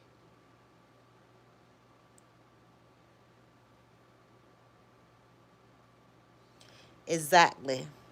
Ren, exactly. I ain't calling nobody I'm scared of. I ain't calling nobody that done threatened me. I don't know what kind of people these is. But you done threatened my life. And I done seen what you done did to little Cassie over here. And I'm going to call you for some money? Hell no. That's why I'm telling y'all got to be fair. You got to be fair. You can't take sides. Because she ain't right. This girl right here got a lawsuit. They trying to snatch that. She won't get that. Her testimony, when she get back there, the jury going to say, no, she's not a good person. She's a liar. Because you contradicting yourself, but. Selling your soul to the devil. Let him know, Elizabeth. That's it. Selling your soul.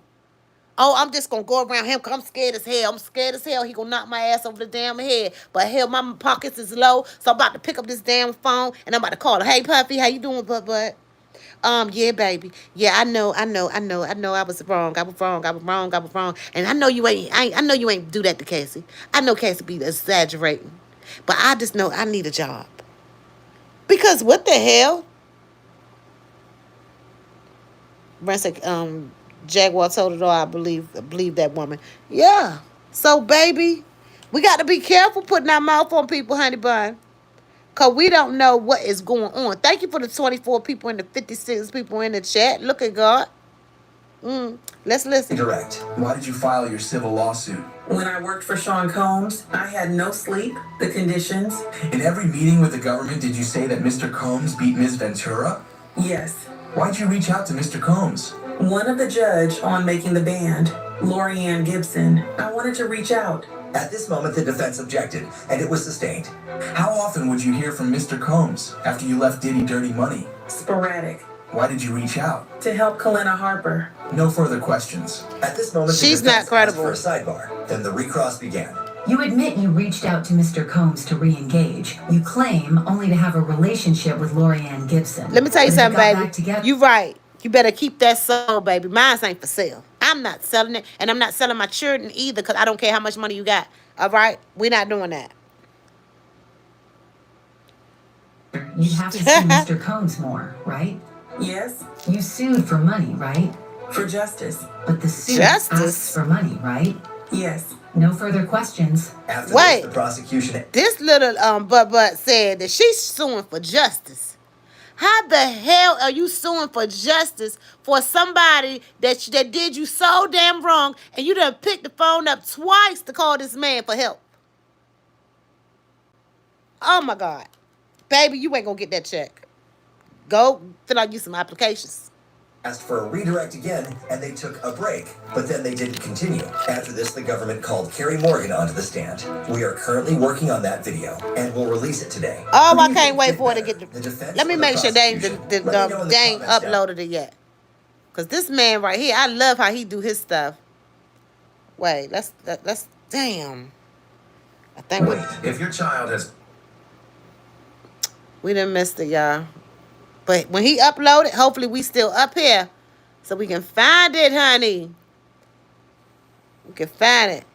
Okay, Diddy Trial 6 live update. We don't do that. We go to people that we know, CNN, law and crime. That's where we get our information from. We don't go nowhere else because everything else is not true. Because everybody gonna add their twist on it. I don't like to do that. I don't like to do that. So, how y'all feeling about this witness? After he done did all these disgusting things. This is an hour ago. This ET. Let's see they update. What's your big takeaway from court today? I think that the testimony that Don Richard gave and the defense ain't really no souls to sell over here. here. Inconsistencies were the takeaway. So there were moments today where the defense was asking Don Richard, which is, you know, was a member of Danny me too. And another group that Combs had from 2004 to 2011. And what we heard today was Don Richard admitting that she was not sure why she didn't make some of her proclamations of who was at a party during an alleged assault. She said that she didn't know why she didn't say certain things in previous interviews with prosecutors. Right. And some of those people that she failed to mention. My hair just like hers right now. A-list celebrities. A-list celebrities, that's right. So there was an instance where Don Richard mentions an assault that happened at a restaurant. And she mentioned some of the names of people that Combs worked with. But when the defense asked her, well, what about the celebrities? You said there were celebrities there. Why didn't you mention those names? And she said she wasn't sure. What? Some of those names were Usher, Jimmy Iovine, she said, and Neo. She remembers being there. You described today in the cross with the defense and Dawn as being ping pong. How so? Yeah, so I think it was such a rapid fire of questions from the defense when she was asking Don Richard about some of those inconsistencies that you could literally see the jurors looking back and forth at the defense and then at Don Richard. So that was the first time that I had seen that, as there was so much quick back and forth when the defense was making her arguments to Don Richard and questions really about some of those inconsistencies. Wow. So Dawn finished her testimony today. She claims at one point that Diddy had it's given, Ronald. It's given it. And said, quote, he said you could go missing, that we could die. So what was the reaction in court to that statement? Yeah, so just to kind of set up the scene, the defense was saying, so did you say that Combs attempted to hit her with a skillet, or did he actually hit her with a skillet? She's pointing out that in several interviews, the story sort of changes, and Don Richard's response is, well, this was a long time ago, and sometimes my memory's, a little foggy, and I might remember things differently. But again, as a juror, if you're listening to that, it goes back to credibility, and you have someone that's facing serious time behind bars, so I think that's what they were trying to get at, that some of her stories weren't always exactly what she had previously told prosecutors. As it pertains to you could go missing, so the story goes, Don Richard said she witnessed abuse, and she said that Combs said, you will go missing. She took that as a death threat. So the defense then said, well, wait a minute, in 2020 and in 2021, you reached out to Combs to work with him again. So if you were so afraid of him, why then reach out? I just said that. That was a question that she had a really tough time answering. She did admit, though, that, in fact, while I did feel threatened, and yes, he did say this to me, I did reach out to him during that 2020-2021 era about working together, about collaborating. That doesn't make sense. That don't make sense, y'all. Seeing Diddy with guns and that don't make sense. So in the testimony, she talks about seeing him with a gun sort of like in his back, but she doesn't say he ever handled it. She never saw him cock the gun or do anything with it, but she does say that she witnessed Combs with a gun sort of in the back of his clothing. When it comes to the drugs, she said that there was a drug dealer named One Stop who would come and deliver not just cocaine or Molly or ecstasy, but she said that he also had Plan B. I don't think so either, Ronald. Again, this is a drug dealer she said his name was One Stop. Cassie's ex-best friend Carrie Morgan also took the stand. Tell us about her testimony and claims that she herself was also assaulted by Diddy. That's right. So Carrie Morgan, a woman from Buffalo, New York, who's pursuing a modeling career, meets Cassie when they were in their late teens. She said that she was her best friend from about 2001 to 2018. And the reason that they stopped talking is because she was assaulted by Combs. Her former best friend acknowledged that because of that assault, she did receive a settlement and signed an NDA, but received $30,000. So what I thought was interesting, Rachel, for as much as we have already heard from Cassie Ventura about the number of times that she said she was beaten up and assaulted by Sean Combs, her best friend, again, who was around at that time when she was dating Combs, said that she only saw 2 times in which Combs was physical with Ventura, once in Los Angeles and another time in Jamaica. Is this the best friend that Cassie told Diddy that he probably would be a better fit? Correct, because this is around the same time that they met. Very good. Last week, during the testimony, there was an email that was shown where Cassie sort of attributes maybe Combs wants to get with her friend Carrie. Where he walks, right? Again, they're not friends anymore. They don't speak, but this is the woman who's testifying today. So at the beginning, before the jurors came in, the judge talked about being careful not to make this sort of a gossip case, if you will, or a case built on gossip were his words. So what we're seeing is the judge actually acknowledging that there's concerns from the defense about some of the statements that are being able to be read in court, or some of the evidence that's being able to be submitted. So there's this acknowledgement that, you know, focus on the racketeering, focus on the elements of the crime, not so much on things that are hearsay or gossip-like. He blowing a kiss at somebody. By his kids. By any means, right? So I mean, you're not supposed to tune into news, read about it. I'm assuming now social media is added to that list of things, but it's in 2025. How really is that possible? Right. They looking at the news. The first trial where I've seen so much social media presence, TikTok, Instagram, bloggers, people out here. So even though you're not supposed to look at your phone and you're not supposed to read messages from family and friends about this case, there's a lot of information out there. So hopefully they're doing their due diligence and making sure that they are. They looking at the damn news. Being good jurors. But They not. This is the first day that we have not seen Diddy's kids in court. What does their lack of presence They just graduated. say to the courtroom? That side looks a lot more empty, I can tell you that. We know that Sean Combs' twin daughters were having their prom celebration this weekend. Prom. I think that week 1 it was clear that the presence was there. I'm sure the family wanted to be there knowing that Cassie Ventura would be testified. But now as we're in week 2, not the same presence. There are a few people that are obviously there in support of Combs. I saw a man dressed in a suit and Combs kind of looked at him and touched his heart. So he has some supporters there, but not nearly as many as we saw during that first week where we saw his mother. We've seen the mothers of some of his children, and things like that.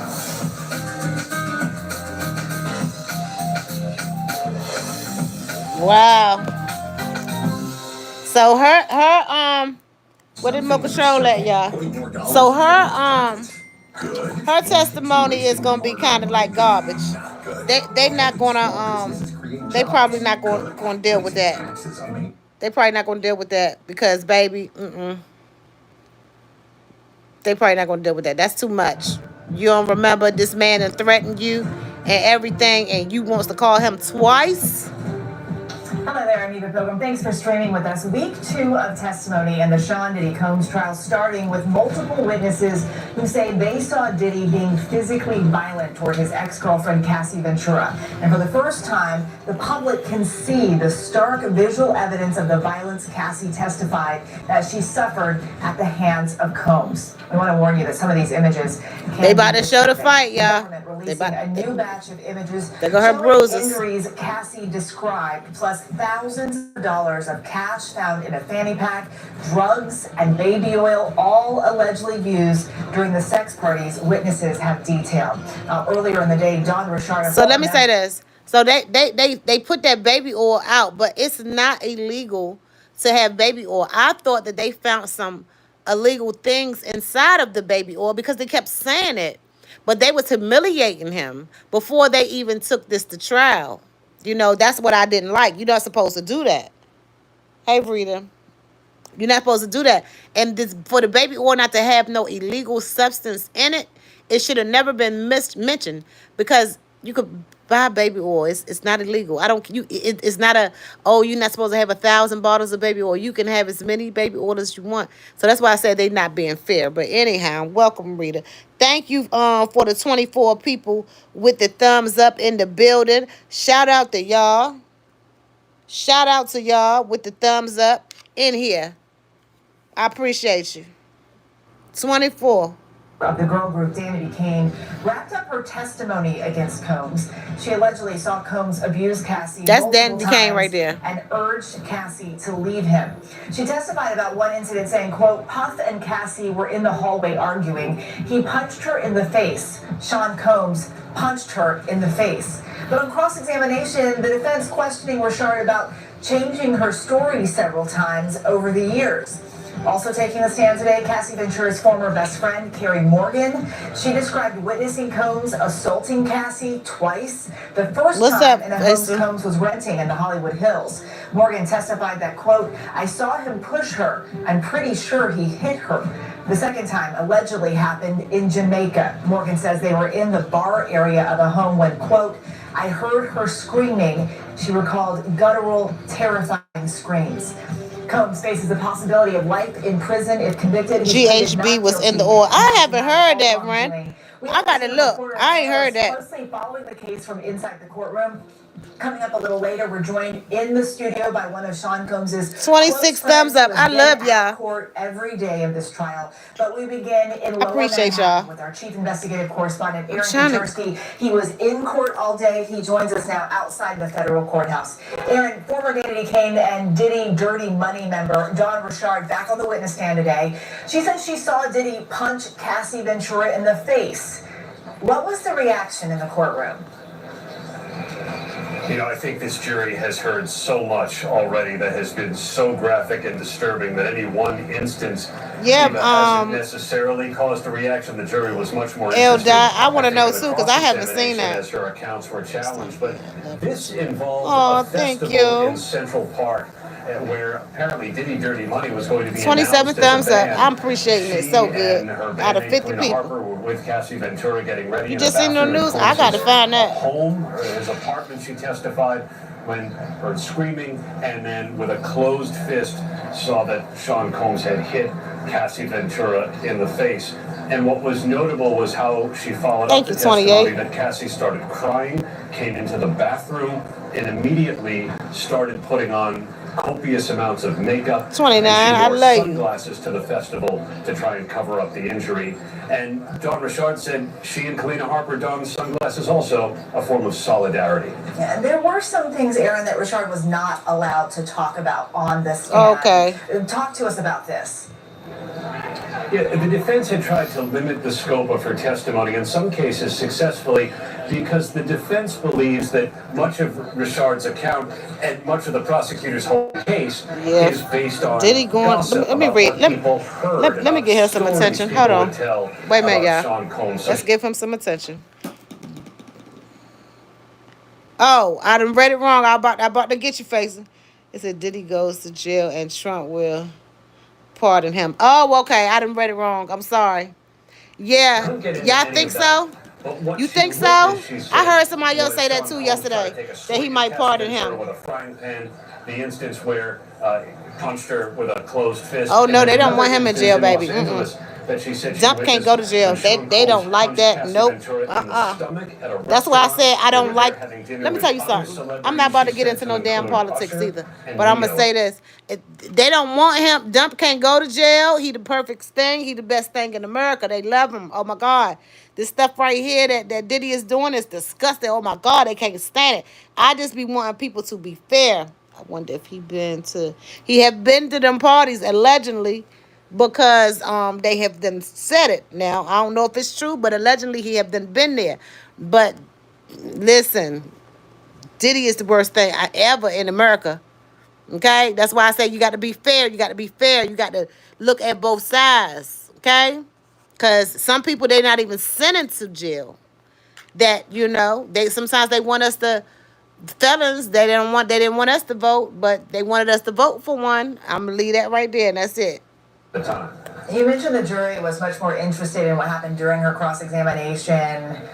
Epstein, you better talk about it. We done did a story over here about that, baby. Cross-examination involved defense attorney Nicole Westmoreland challenging Dawn Richard's memory and her accounts, which she noted right, the orange hair dude. changed up to they ain't doing that. They love him, girl. When she recalled specifics one way. They want to pick and choose who they want to be in jail. Said she was recalling things to the best of her ability. 29 likes, thank you. To portray her as someone whose memory could not be relied on by the jury.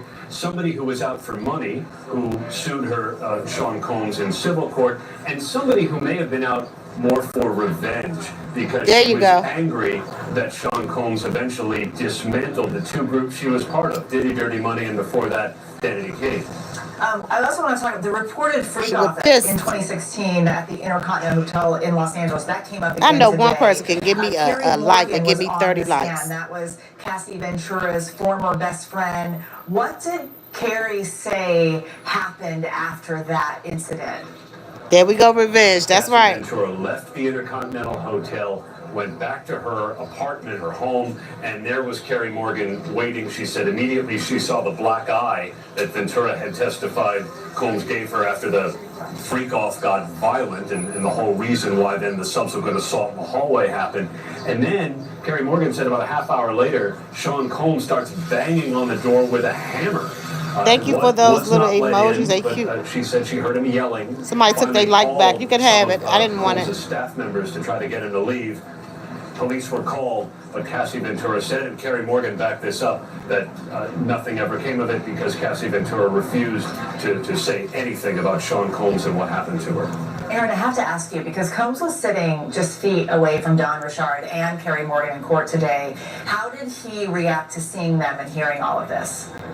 Right. He's been an attentive listener. In some cases, he would shake his Thank y'all for those emojis and hearts and everything. Whoever took their thumbs up back, I appreciate you, because I didn't want it. Part of the testimony, because it made a turn, Eva. The jury had heard from Cassie Ventura directly about, in rather explicit terms, a lot of the sex acts, but the prosecution's whole case is that she was coerced into that sex because of the violence, the kind of violence that both Dawn Richard and Carrie Morgan said they witnessed. Now, the defense says there are other reasons for the violence. Jealousy, drugs, didn't have anything to do with coercing her into sex. But the prosecutors want the jury to hear these accounts to say that Cassie Ventura was not only telling the truth about being beat up, but that she had thank you, Roy. I appreciate you. With Sean Combs' sexual for even being here, baby. Aaron Kotursky for us there outside the courthouse. Thank you so much, Aaron. Then let's bring in ABC News legal contributor and criminal defense attorney and former prosecutor Bernardo Villalona. They both was on illegal substance. Okay, so I want they to both was there. Big picture today, what were some of the moments that stood out to you? So big picture today, just like how Aaron stated. So in terms of the biggest moment, one of the biggest moments is when Carrie Morgan testified. And when she specifically testified is to give us the back end of what happened after that Intercontinental video. So she states that Cassie was in the house and of course had that visible black eye. But in addition to that, that while she was sitting there, that Sean Combs came to the door banging with a hammer continuously to the point where officers responded to the location hours later. But guess who didn't call the police? Carrie Morgan didn't call the police, nor did Cassie call the police. So it must have been loud enough that neighbors called the police and responded to the location. But unfortunately, Cassie, she wasn't cooperative with the police and didn't even provide them with her identification. Dawn Richard finished her testimony today. Give us the cliff notes here. So in terms of Dawn Richard, now dealing with Dawn Richard, look, her testimony, sure, during direct examination, she did fine on Friday. But remember, you can't tell how good a witness is until they get to cross-examination. And the defense did an excellent job with Dawn Richard today because, like was stated, she gave different versions as to what this assault took place, how it took place, whether Cassie was struck with the frying pan, whether he threw it to the wall, or whether he threatened her. It was 4 different versions, and the defense was able to cross-examine and weaken her credibility, and also show that she has an axe to grind. You already mentioned the second witness today, Cassie Ventura's former best friend, Carrie Morgan. What did Carrie have to say? So let me tell you, Carrie Morgan is crucial, and she became crucial because she comes off as credible. Because one of the first statements that she made is that she came here because she was compelled to testify. She no longer speaks to Cassie Ventura. They stopped talking in 2018 after this incident having to deal with where she was assaulted by Sean Combs, where Sean Combs grabbed her by the neck and also threw a wooden hanger at her, but also that it led to Cassie giving her $30,000 so she wouldn't say anything about that specific incident, and that was the end of their relationship. She also corroborated 2 of the assaults that took place, having to deal with Cassie in terms of her being drugged and as well as her being punched. So she corroborated a lot of the testimony, but she came off as a neutral That's witness. what I keep saying, sister. I keep telling them now. I don't understand. Able to say that, look, person can get a RICO charge. Hold on. Ron said, I still can't figure out how. Exactly. To rebound. Now, this exactly. We're looking at Mark Agnifilo. They just said that. The person who cross-examined Carrie Morgan. So remember, with every witness, you're not going to get a Matlock moment. But he was able to get bits and pieces from Carrie Morgan in the sense of saying, like, look, they were in a loving relationship. You know, you had told them to break up, but you also told them to stay together because of how much they loved each other. Also was able to get, like, look, there were a lot of good times. There were a lot of fun times. There were a lot of party times. This was something that was normal amongst each other. But they did great today. Let's talk about what we're seeing today. Photos from Diddy's 2016 hotel room from the Intercontinental have now been entered into evidence. The images show baby oil, medication, substances that tested positive for ketamine. Yeah, we've got the pictures right here. Why do these photos matter? So this is really important. It's important in the sense that on the day that Sean Combs was arrested, this is what they found inside of his hotel room. And what they specifically found is what Cassie had been talking about all along. The setup for the freak off. There was a strobe light that was there. The drugs, the money, the baby oil. And specifically in terms of the money, remember that the second witness that testified, Mr. Phillip, that he was paid somewhere in a couple $100 up to $6,000. There was $9,000 that was recovered here, but hey, inflation, everything has gone up, right? So this testimony and these photographs actually corroborate the testimony of Cassie, and I'm sure that's going to corroborate the testimony of witnesses that are going to testify, but pretty much showing a pattern of what these calls encompass. And again, I don't see anything about any drugs. I mean, I'm not supposed to say that. Any illegal substance that's in the baby oil. It's just that what she said was they was getting ready. These are the supplies that they use. They got Visine, they got baby oil, they got that pink little stuff, little illegal substance. They got the money and whatever else is in that bag. But there is nothing. When they first put this out, they was trying to say that it was things inside of that baby oil. They knew it wasn't no illegal substance in that baby oil. They just needed to put it out to the public to make a mockery out of him. That's the reason why they said that. But that baby oil is for them to warm it up, rub it down, and hey, I like to see you. You know how that song go. That's what the baby oil was for. Okay? So I don't see no drugs. I mean, damn, no illegal substance that's in it. And we got 40 people in here, 28 likes. Okay? We can get a like in here. We're going to see, baby. I'm going to see if I can see it. He was arrested. Yes, years later, and still we're freaking off. Bernardo, thank you so much for being here. And still ahead, why there's so much interest in rapper Young Miami when it comes to this trial. That's what I want to know. His close friend spanning decades joins me live here in the studio. Stay with us. Oh, we got to see this, honey. We got to see the close friend. Okay, hit the like button while we on commercial now. 42 people, 28 likes. That is not cute. 30-something people. We still need 2 more. Let me get 30. You are watching Burden of Proof, the case against Diddy. Tonight, a glimpse into Sean Combs' inner circle as the hip-hop mogul faces sex trafficking. That's what I'm saying. Racketeering conspiracy charges, all of which he has denied. Joining us here in studio, it ain't no way. Longtime friends, Charlucci Finney. You have known Combs okay, this is going to be interesting. You got your sweatshirt on. We've seen you in the sweatshirt a lot. Thank you, 29. You've been sitting in the courtroom. And I understand he's actually choosing who of his circle gets to be in the courtroom. This is going to be interesting. Yes, ma'am. Who is the Sean Combs that you know? Oh, man. Funny, kind, creative, just a visionary. He's a dad. He's a son. You know, he's an uncle. He's a cousin, and he's my brother. He's my friend. So many people not standing by his 35 side. years of Why friendship. have you chosen to stay there? I didn't have a choice. That's my brother, and I'm going to ride with him. So the wheels fall off. He's charged with racketeering, conspiracy, and sex trafficking. He's pleaded not guilty. Does that sound like the friend that you know? Absolutely not. Do you think he did those things? Absolutely not.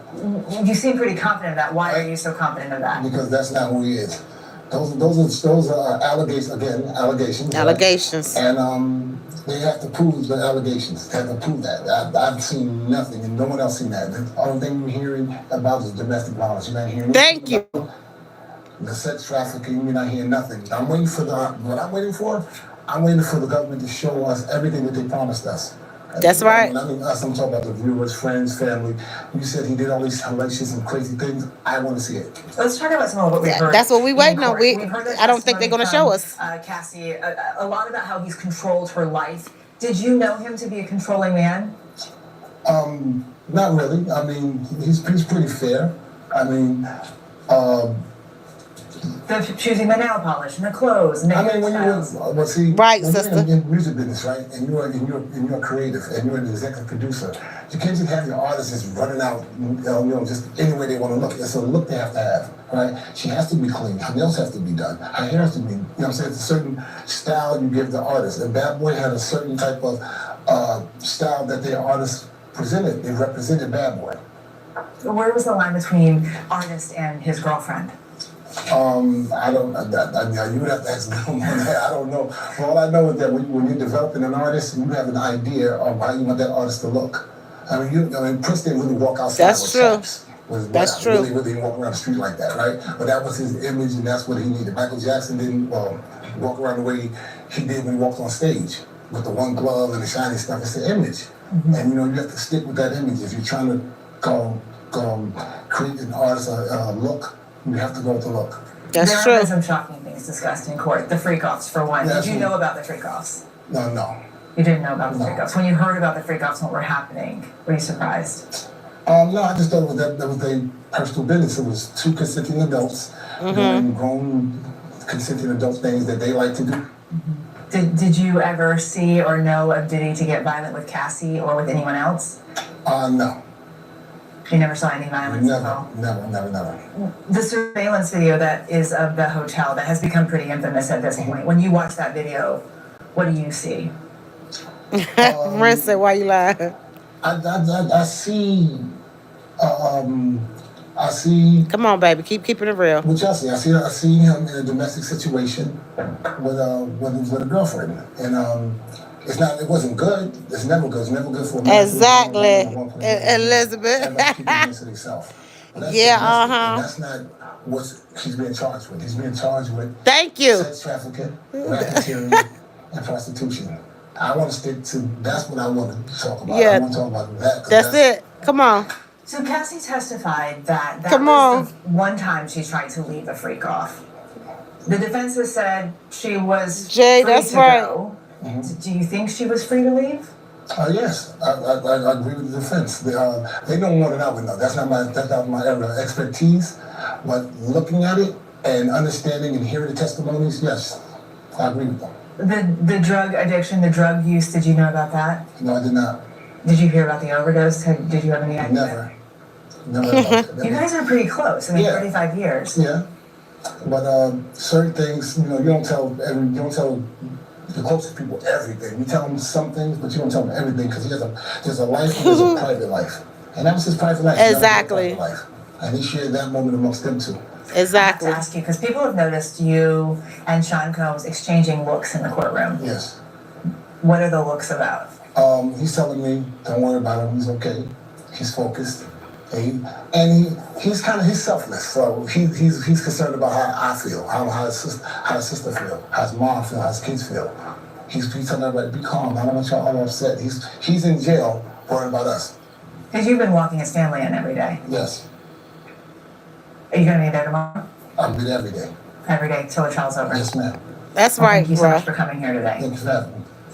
Coming up, Cassie Ventura's former best friend, Terry Morgan, takes the I stand. think about the abuse of interest. I think about the abuse. He did really well because for order for him not to lie and to stay out of that, listen, that's not what he on trial for.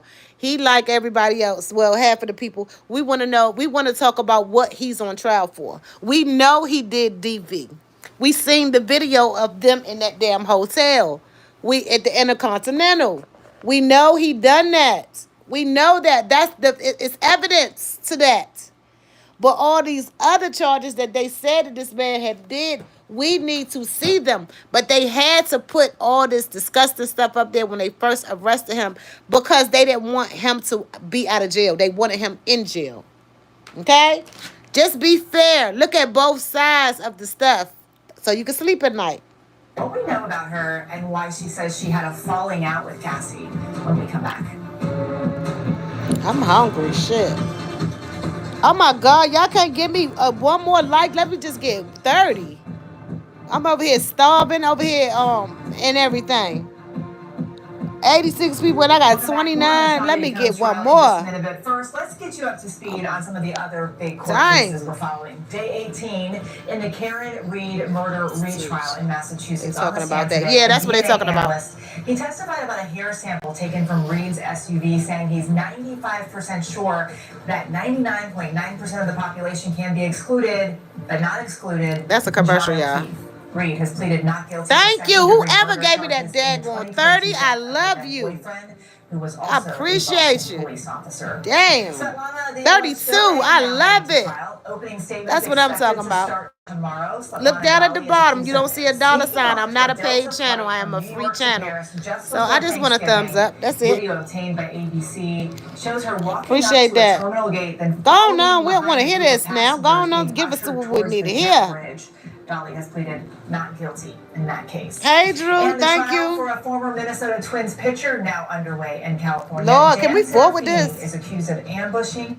Yeah, we can forward this. We don't want to do that. Begins its second week one case at a time. We are taking a look at the top internet searches related to this high-profile trial in a segment we call Thank you. Some of today's biggest search terms Myra, hi. Morgan, Young Miami, Aubrey You do O'Day. you. Thank you. And the question of whether Combs could walk free. Let's ABC see. contributor Kelly Carter joins us now Let's from Los see, let's Angeles. see. She covers entertainment and pop culture for us. Okay, let's look at some of these searches. Cassie Ventura's former best friend took the stand today. She's one of the names that was being searched. What do we know about her?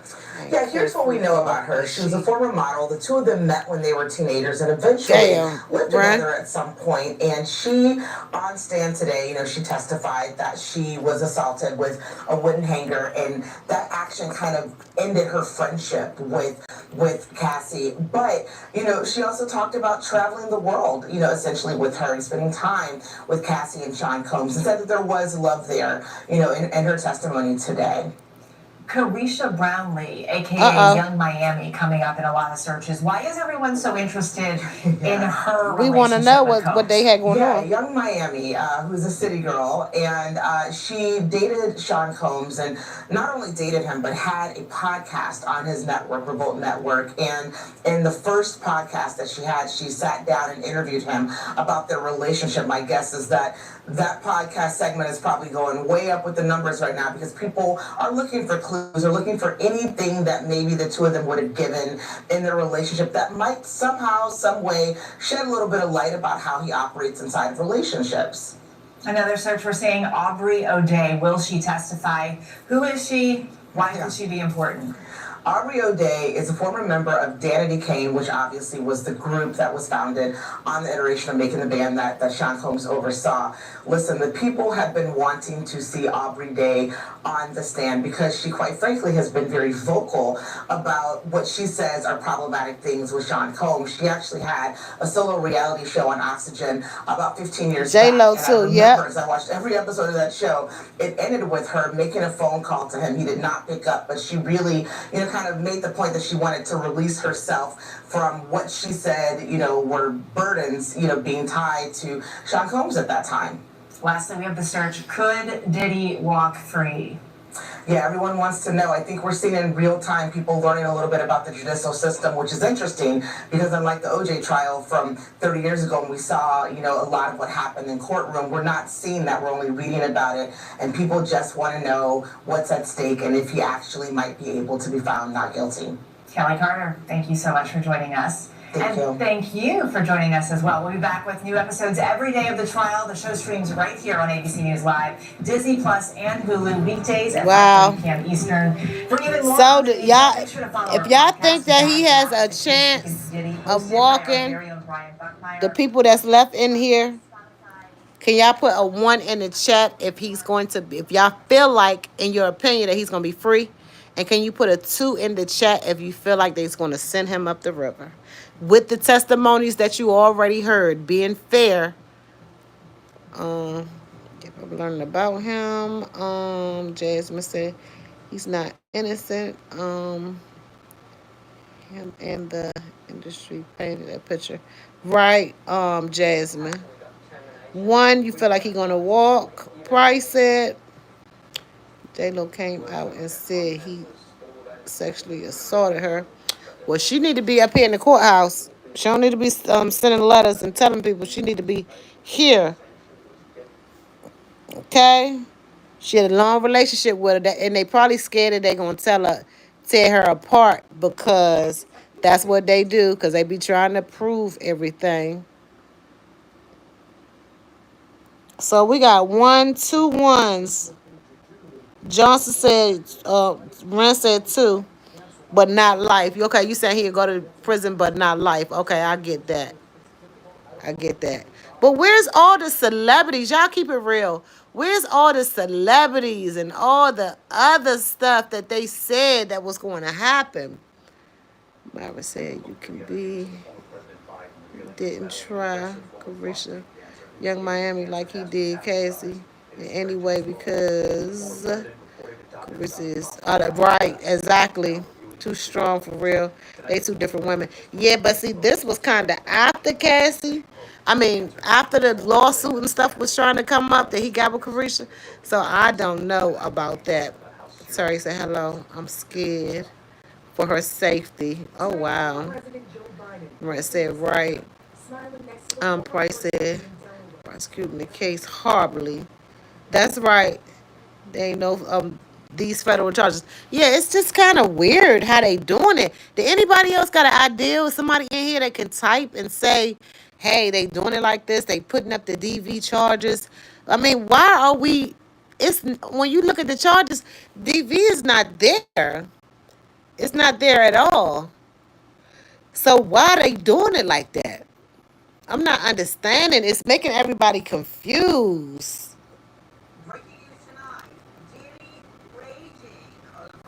Now, Nancy don't like him, so I don't know if we're going to watch this because she don't be fair.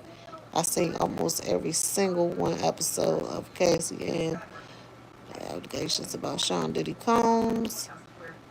Drop that list. Oprah, Ellen, Jay, damn, Usher. All of them, let's hear it all. Yeah, because where's all this stuff? But y'all keep it real.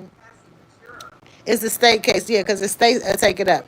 But where are those charges when they first got him incarcerated? Where are they? I mean, where are all the disgusting things that made everybody say what they saying now today? Get him out of here. He's going to jail for life. He's going to prison. I mean, where are those cases? Oh, they just dropped the audio, y'all. Let's go. Hold on, let me see what my sister said. There were people who went after Diddy.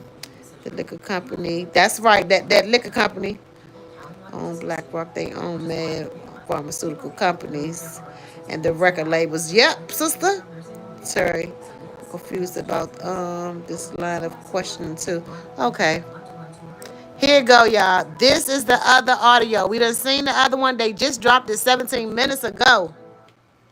Before we begin, please be advised that viewer discretion is strongly recommended. None of the content presented here has been exaggerated or taken out of context. These are the exact statements made by the prosecution team, defense team, Kerry Morgan, and David James in a federal court on May 19th. Exactly, Myron. Lauren? Words have been censored to comply with YouTube's guidelines. What you're about to hear is a voiced-over reading not a of Don Richard's DV testimony case. from the Sean Diddy Combs Right. trial so far. Source: courtroom reporter. Hit the at thumbs Inner City up button, Press y'all, on because X.com. I done All waited, parties and so are y'all can get presumed the second innocent episode. until Come on proven now. guilty. Listen at your own discretion. Dang. What you're about to hear is Kerry Morgan and David James's testimony given in the Diddy trial from beginning to end. The government calls Kerry Morgan. Where do you live? Los Angeles. Who is this? Cassie Ventura. What was your relationship? We were best friends. Her boyfriend to me. Do you see him here? Yes, there in a yellow sweater. Let the record reflect the witness had identified defendant Sean Combs. Why are you here? I got a subpoena.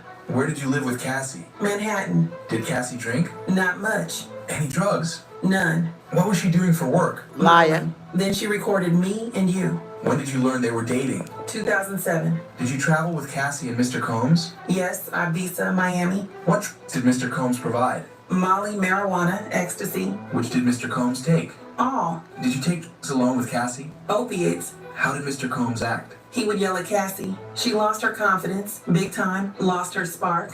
Did Mr. Combs talk down to Cassie? Yes, about her looks, who she talked to. Did he contact you looking for her? A lot. Sometimes he would call 50 times in a row. Would others call you for him? Yes, Christina Coram or KK. Did you witness assaults? Yes, first in the Hollywood Hills. Ruben, one of his security guards, was there. What did Mr. Combs do to Cassie? He kicked her. What did she do? Nothing. I told Ruben to do something. He indicated he wouldn't. Then what? We left the house. Cassie and I were hiding by someone's front steps. And the next time? In Jamaica. I saw him drag her by her hair. I ran back to get my purse and phone so we could leave. What did you see next? I thought she was knocked out. Then she got up and ran into a wooded area. Both of them. I think there both were of two them. golf carts in the driveway. I got in one and Sean got in the other.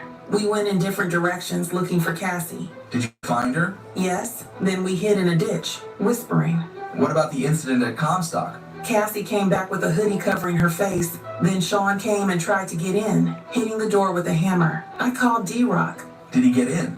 No. Then the police came. What happened? Cassie wouldn't show them her ID. Nothing happened. They left a card. Read this message. Did you send an attachment? Yes. A photo of the card the detective left. Did Mr. Combs ever assault you? Yes. He hit me with a wood coat hanger and choked me. Where did the hanger hit you? Behind me, right ear. What did he express concern about? Who Cassie was cheating on him with. Who did you speak to about it? Ryan, Sean's old assistant. What did he do? Damn. Nothing. I have not spoken with Cassie since. At this moment, the cross-examination started. So why we just You were hearing Miss this? Ventura's best friend Why since you didn't report this, 2004. but Actually, 2001. We met waiting for the Polaroids to develop. I was living in Buffalo. She was in Connecticut. Then you were both in NYC. I stayed downtown. She moved to Harlem. Have you ever met Kim Porter? Yes. Was Cassie ever jealous? Yes. And the other way? Cassie was speaking with Michael B. Jordan, and Sean got jealous. right. The She was state trying is to taking leave it him. up. You The were federal both people using- taking it up. No. We were in South Africa. Did you learn about Gina? Yes. He was having a full-on Right, relationship Christ. with this little girl. Why do you call her that? She acts like that. She's younger than us. When you say Sean came and hammered on the door, why did the Wait, police come? I gotta They go said back. because of the noise. What did they She say? said he was having a relationship with this little girl. He's calling Cassie that, but her parents approved it. Okay, but I read all y'all comments, y'all, and yeah, you're right. I don't understand why they putting this up here. I don't know if they got they got something planned to put this up there, because they painting the picture of him first. They trying to make every woman in America disgusted with him. And then they're going to, I guess, put the rest of the case out. But I don't know shit. If a man was abusing me, I would be scared for my life and safety. And I will run away. Yeah, but some people say they can't run. They be something. I don't know. It's too early to say, but I agree. I agree, too, because... Jealous. She was trying to leave him. You were both using drugs? No. We were in South Africa. Did you learn about Yep, Gina? that's what we just talked He about. was having a full-on relationship with this little girl. Why do you call her that? She acts like that. She's younger than us. When you say Sean came and hammered on the door, why did the police come? They said because of the noise. What did they say to you? So let me tell you Cassie was something. visibly in- Let me tell you something. She said so he was having a relationship with this little girl. She shouldn't have said that on the stand. That should have been ejected. because she wasn't a little girl at the time when he said that. That was trying to make him look bad. And he said, why you say she's a little girl? He didn't say she's a little girl. He said why he didn't say she was a little girl. And she said because she act like a little girl. Okay? So you're not supposed to throw stuff out there like that. That should have been ejected, y'all. I should have been a damn lawyer.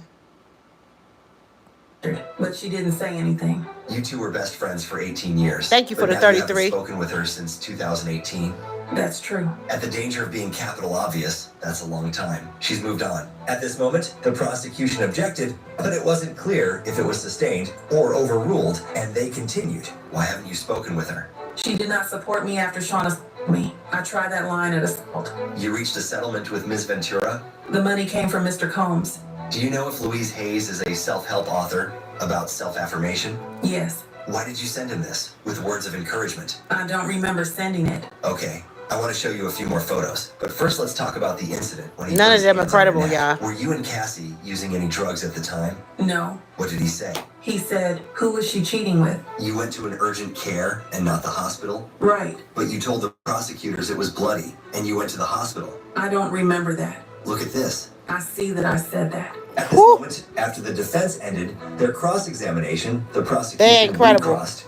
Do you remember Mr. Agnifilo asking you about an incident in LA? At this moment, the defense objected, but was overruled. And he hit her, like in Jamaica, arguing about jealousy. Yeah, she got paid too. He dragged Cassie by her hair, a 50-yard hallway. Was he talking about jealousy? No. He said she spent too long in the bathroom. Nothing further. At this moment, the judge asked if there was a recross, but the defense said no. And that was the entire Carrie Morgan testimony. Now let's look at David James's testimony. None of them is credible. Why are you here? I've been subpoenaed. Were you Combs' personal assistant from 2007 to 2009? Who is that in this photo? That is David James. That is yourself? Yes. I went to college in Michigan. Later, I faxed my resume to Bad Boy. Where was the interview? 1710 Broadway. Who'd you meet? Tommy, his sister Keisha, and others. How did they test you? They gave me 40 appointments and asked me to make a schedule. You had to know, for example, what time a particular show on Hot 97 came on. What did Mr. Combs ask you? To make a spreadsheet for Miami. I said I'd know his food and restaurant preferences. He asked me why I'd make a good assistant. I said, can't stop, won't stop, I got the job.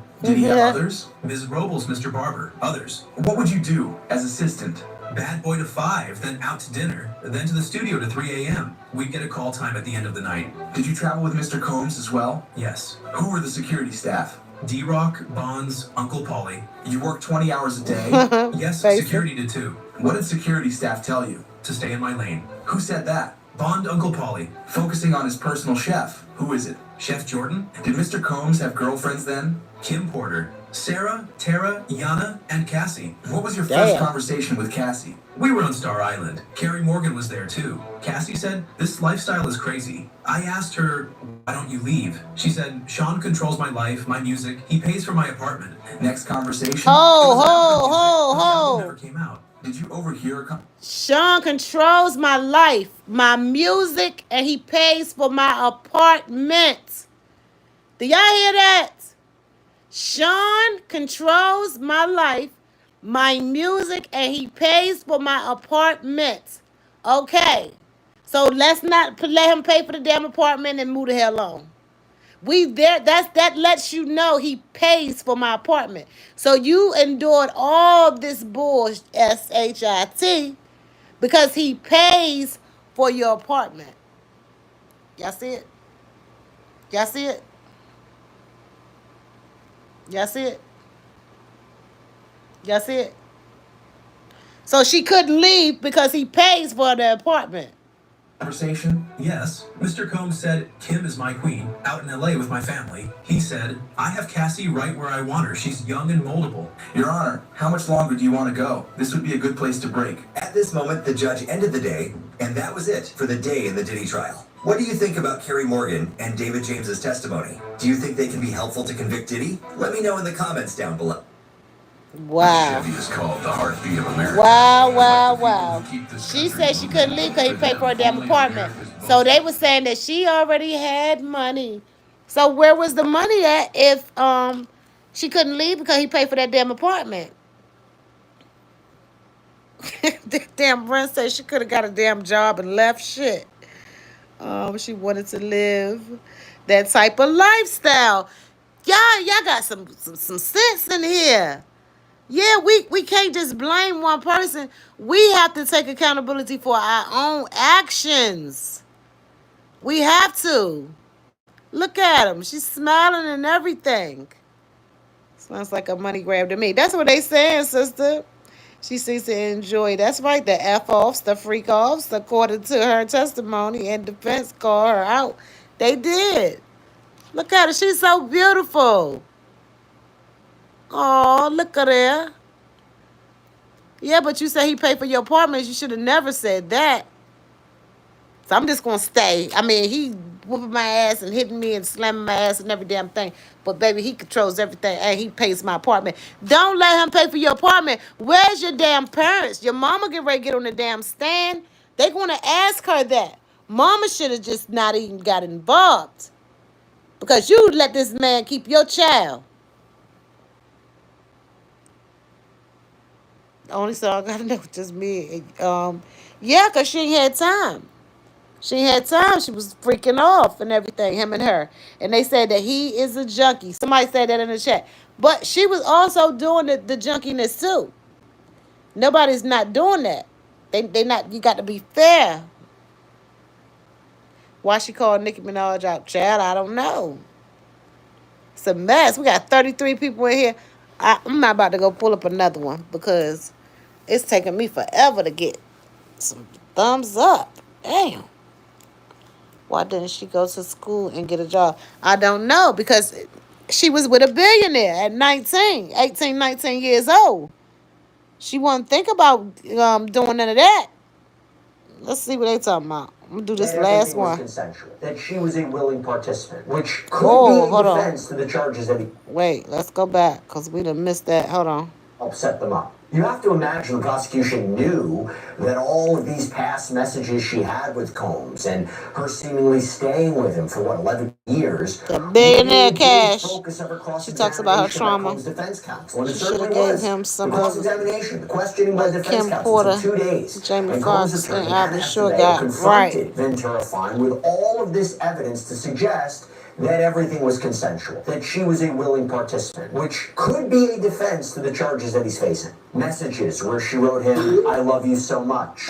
Going to an FO on Tuesday. FO meaning freak off. Good morning to my king. You mean everything. This is Cassie, right, y'all? It appears Combs is saying how his favorite times are when they FOD, so maybe freak off, and then made love after, to which Ventura responds, "Yeah, I like those times."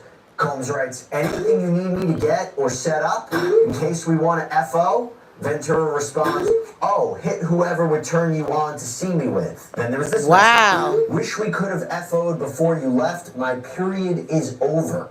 There's wow. Where she hold up. that she's always ready. Wait a damn minute. And she didn't want to now, for the last listen. time. Quote, "I wanted to be..." You done let this man know that your period is off. I would have said I got a 10-day period. It won't go off and keep coming on. You listen, y'all. She just now said that her period is off. Her menstrual cycle. Why would you tell him that? If you don't like these FOs, the freak-offs, if you don't like the freak-offs, why would you tell this man that's so controlling that your period is gone off? That means it's time to tangle, baby. Cassie said, "I'm always ready for a freak-off, LOL. I didn't want a freak-off for the last time." She said, "I didn't want to freak off for the last time. I wanted it to be the first time for the rest of our lives. Wish we could have had a freak off before you left. My period is over." What the F? Okay. Oh, man. I hit the wrong button. Can you endure all of this mess for 11 years? Hell no. She was messaging him out of fear? I don't know about that. Period is over. There's another message where she apparently claims that she's always ready for a freak off. and that she didn't want to freak off for the last time. Quote, I want it to be the first time for the rest of our lives. There are a lot of sexually explicit messages between the two. There's a lot of loving messages between the two. And yes, they were... Let me tell you something. A real victim. Let me not say that. I'm sorry. I apologize. I shouldn't have said that. A different type of victim. Let me say that. A different type of victim is not going to let the abuser know that they menstrual cycle is off. Now, somebody that hated so bad is not going to allow their abuser to know that their cycle is off and the green light is on so we can freak off. You're not going to tell your abuser, hey, I know you've been abusing me all night long and hitting me in the head and throwing me on the floor and taking my little pocketbook, my cootie cat, and all of that other stuff. My period is off. Is you ready to beat me up and abuse me again? Who the hell? Let me see. She willingly participated, and when they were done, she wanted money. That's it. Threatened to go viral with books when he was showing Young Miami. That pushed her to the edge. Exactly. Pays for sure run on it. But your abuser, baby, you're not going to let him know. Give him the green light and let him know, okay, it's time to have intercourse. You're not going to let your abuser know that. I don't give a damn what nobody say about that. You're not going to let your abuser know that it's okay for us to keep doing this shit that I don't like. Relationship for quite some time, that's definitely a factor. But in a case where the jury is being asked to believe that she was a victim of violent, coerced sexual episodes with sex workers, this complicates things. Now, it doesn't torpedo the prosecution's case. No, not at all. But it is an important consideration. So putting aside, of course, the argument that in this case and other sexual abuse cases, a victim could say yes 99 times, but if they say no one time, that's still rape, that's still sexual assault, or what have you. But the prosecution could make the argument that if the jury accepts the allegations as true, for instance, in the March 2016 LA Intercontinental incident, video secured to show Combs beating and dragging Ventura at a time when a freak-off was underway, that's an example of a non-consensual sexual encounter amounting to sex trafficking. And remember, for sex trafficking, using force, fraud, or coercion to induce somebody. Is that how they gonna get him, y'all? Is that how they gonna get him? Is that why this is why they showing Cassie thing? Because they can't get him on any other with nobody else. So they're using Cassie to charge him with the trafficking, y'all.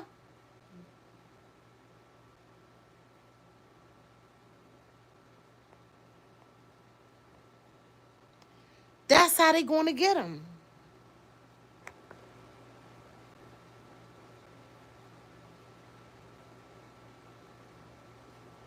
Y'all, please don't put the word sex in there. YouTube not gonna like it. They gonna hide it. But that's how they gonna get it. So that's why they keep showing the stuff about Cassie. Because listen, any commercial sex act. And there are elements of transportation as well. And we know that these alleged coerced freak-offs occurred in all different cities and locations, and escorts were flown in too, so you can understand why the prosecution has been moving forward with this charge. Well, what about the allegation that Combs allegedly showed Ventura Fine videos of freak-offs on a plane as a way to allegedly intimidate and blackmail her, and when they landed in New York, he wanted to have a freak-off, so they did. She claimed that she felt trapped. I made the argument before that seems to be one of the more concrete examples of alleged sex trafficking that the prosecution may really focus on. But there was evidence that she didn't always agree. Right. For instance, there was an exchange between the two where she seemingly tried to bring up her concerns with freak-offs, and Combs responded basically guessing that she didn't want to have them, and even called her predictable. She asked him to delete videos of freak-offs off of his devices. But you have to wonder, after I said all this, you have to wonder, after so many years together, after admitting that she took a proactive role in setting these experiences up, after admitting to understand that she first agreed to them as a way to make him happy, even after communicating after the 2016 incident, and after she claims Combs raped her, Not only did they communicate, not only does she admit that she had sex with Combs consensually one more time, again, after the attack, after the alleged rape. I mean, she said on the stand, she doesn't hate him. So with all of that, will the jury have a tough time accepting that Combs sex trafficked Cassandra Ventura Fine, which is imperative not only for that specific charge, but also the racketeering charge. You know, criminal enterprise, criminal activity, underlying crimes, all that. And we know the defense also pointed to issues of jealousy and whether Ventura Fine had a financial incentive to accuse Combs. Remember, she sued him and settled. She also testified that she's expecting a $10 million settlement from the LA Intercontinental Hotel. Actually, she also testified while crying that when talking about the purported $20 million settlement with Combs, quote, "I'd give that money back if I never had to do freak-offs. I would have agency and autonomy. I wouldn't have had to work so hard to get it back." This is a gray area. This is confusing. But it seems to I me was getting ready to say the same damn is thing. gonna This was have to confusing. explain that there are psychological reasons why an alleged victim like Ventura Fine would act in this way. In fact, we anticipate the testimony of psychologist Dr. Dawn Hughes, who testified in the Johnny Depp trial, maybe testifying about coping strategies. So was Cassandra Ventura a willing participant or victim? I feel that this is all going to come down to very, very important psychological evidence. So for that, let me bring in right now forensic psychiatrist Dr. Daniel Bober. Doctor, so good to have you. Thanks so much for coming back here on Sidebar. Great to be here. So Dr. Bober, how is it possible that she could be in this relationship, not leave, set up freak-offs, be a part of freak-offs, and still be a legitimate victim of sex trafficking? What are these psychological issues at play? So I think the defense has a lot of ammunition here, as you said, but compliance does not equal consent. And remember, there was a tremendous power imbalance here. Cassie Ventura clearly has a history of trauma, probably poor self-esteem, poor boundaries. And a lot of this is a trauma response. You know, we see this in people who are taken hostage or people who are in cults, where they become so beaten down that they almost develop what we call an emotional dependence on the person that they're with. This term trauma bonding, which is thrown around a lot. So I think it is possible to appear that they are a willing participant. When she said she liked it, she didn't mean it that way, baby. That they are going along with this because they fear abandonment. They fear that they will be out on the street and they're financially dependent on the person they're with, and the person could ruin their reputation. So it may seem on the surface that they're a willing participant, but they still could be under the psychological control of that individual. Nah, she ain't gonna get that damn money back. When she started her relationship with Sean Combs, I believe there's a 17-year age difference. She wasn't a minor, she was an adult. But does that right, Myron? Thank you. Well, that also plays into the power imbalance. But think about how many people we know in our lives that we see are in terribly abusive relationships, and we say to ourselves, why does this person stay? They can walk away anytime they want. But now talk about someone who's with P. Diddy, right? A powerful person with tremendous influence. Yeah, I know what you're saying on Making the Band because I used to watch it too. But you got to understand it's TV and, you know, it's ratings. So if he went up there and he was like, oh, yes, Making the Band, let's sing this song, he's not going to get no ratings. So most of it be playing and some of it get out of hand. So I do understand that right there. Hell no, she's not giving money back. Plus the hotel they gave her $10 million. Yep, they sure did. She ain't giving it back. He didn't do nothing. Financial resources. You have to believe that if you walk away from someone like him, you're going to pay for it. And you're going to pay for it in the worst way. Do you get that from the messages that I was reading? Wait, let for the record, I'm not taking up for him. But I'm just literally being American. And I'm going to be able to sleep at night and not sit here and look at all the evidence. Not just one side. Okay? I'm looking at her text messages. I'm looking at his. Okay? I'm looking at her text messages. I'm looking at his. So no, in a million years, I cannot just sit here and just say him. Okay? I just got to be real. I ain't thinking about his ass and I ain't thinking about her ass. I got to keep repeating this. But I'm not going to sit here and just point the damn finger when I see it should be two fingers pointed. Okay? All right. Thank you. Let me see who been here for review. Brand should have gave the money back. She's so good. PP, you gotta take that off. I'ma hide it because YouTube don't like what you said. Where's the woman who said he trafficked her? Lies. It's a money grab. Everybody want a piece of the pie. They really trying to witch hunt him. Look at all the words they're using to destroy his character. Exactly, PB. I ain't heard nothing credible from the side yet. Exactly. This love between y'all. them. I love it when it's people on the same page with me. There were bad times, but this wasn't like, they were fighting. This is, the good times were they were together and intimate. The bad times were, according to the prosecution, she was illegally trafficked. She was a victim of violent sexual abuse and physical abuse. I mean, the allegations, what she described happened during these sexual episodes, are quite disturbing. So how is the jury going to reconcile those messages, which, as I said, the prosecution knew about, anticipated? How do we make sense of that? Is that a situation where an alleged victim says, I'm not accepting that I'm a victim. I'm not accepting that I was traumatized. They don't appreciate what happened to them?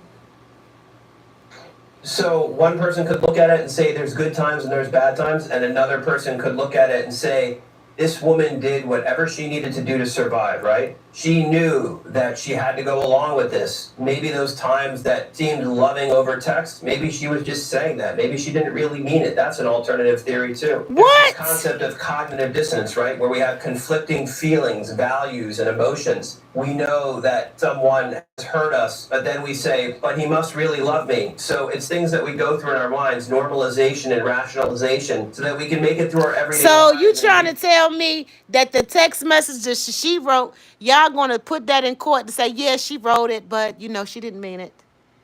Yeah, she said she wanted to freak off. Yeah, her cycle was off, so she's ready to freak off, but she didn't really mean it. Is this what we get ready to do here? Did y'all hear this shit? What? Tell us where the little girl at. I ain't gonna lie. I love who paid my bill. Situations which may be highly traumatic, but we have to survive, and so this is the mind's way of protecting itself. I don't think it's no children, sister. Is this what we were talking? I don't think it's not nay one. I think they just was trying to make sure that he don't get out on bond. What Dr. Dawn Hughes may testify, are these coping strategies?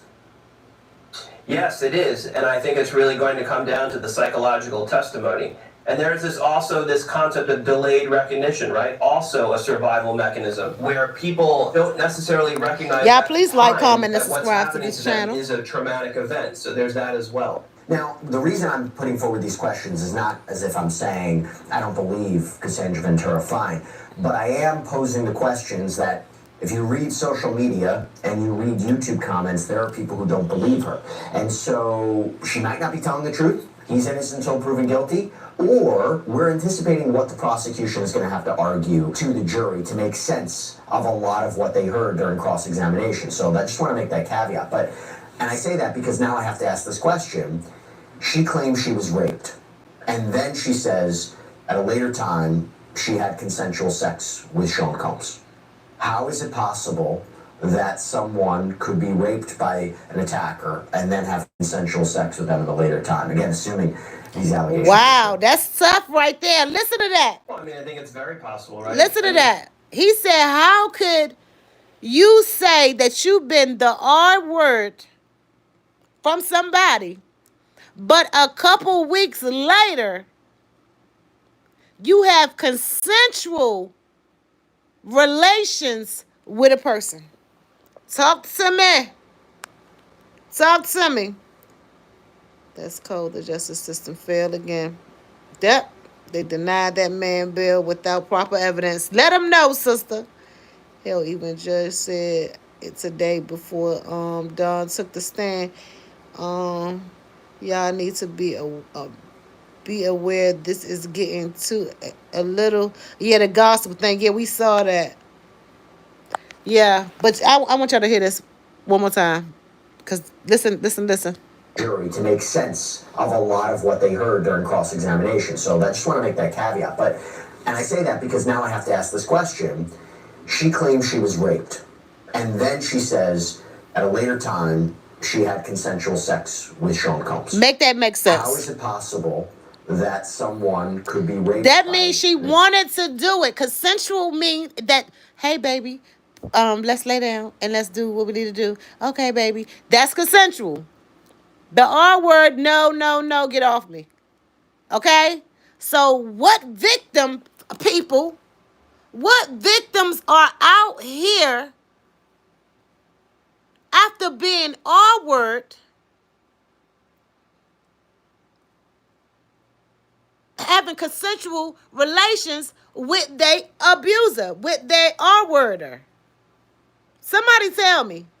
I want the ones that tell me that that I'm tripping, that I'm not supposed to look at both sides. Somebody need to answer that. Come on. It's some people in the bushes that they can write something in the chat.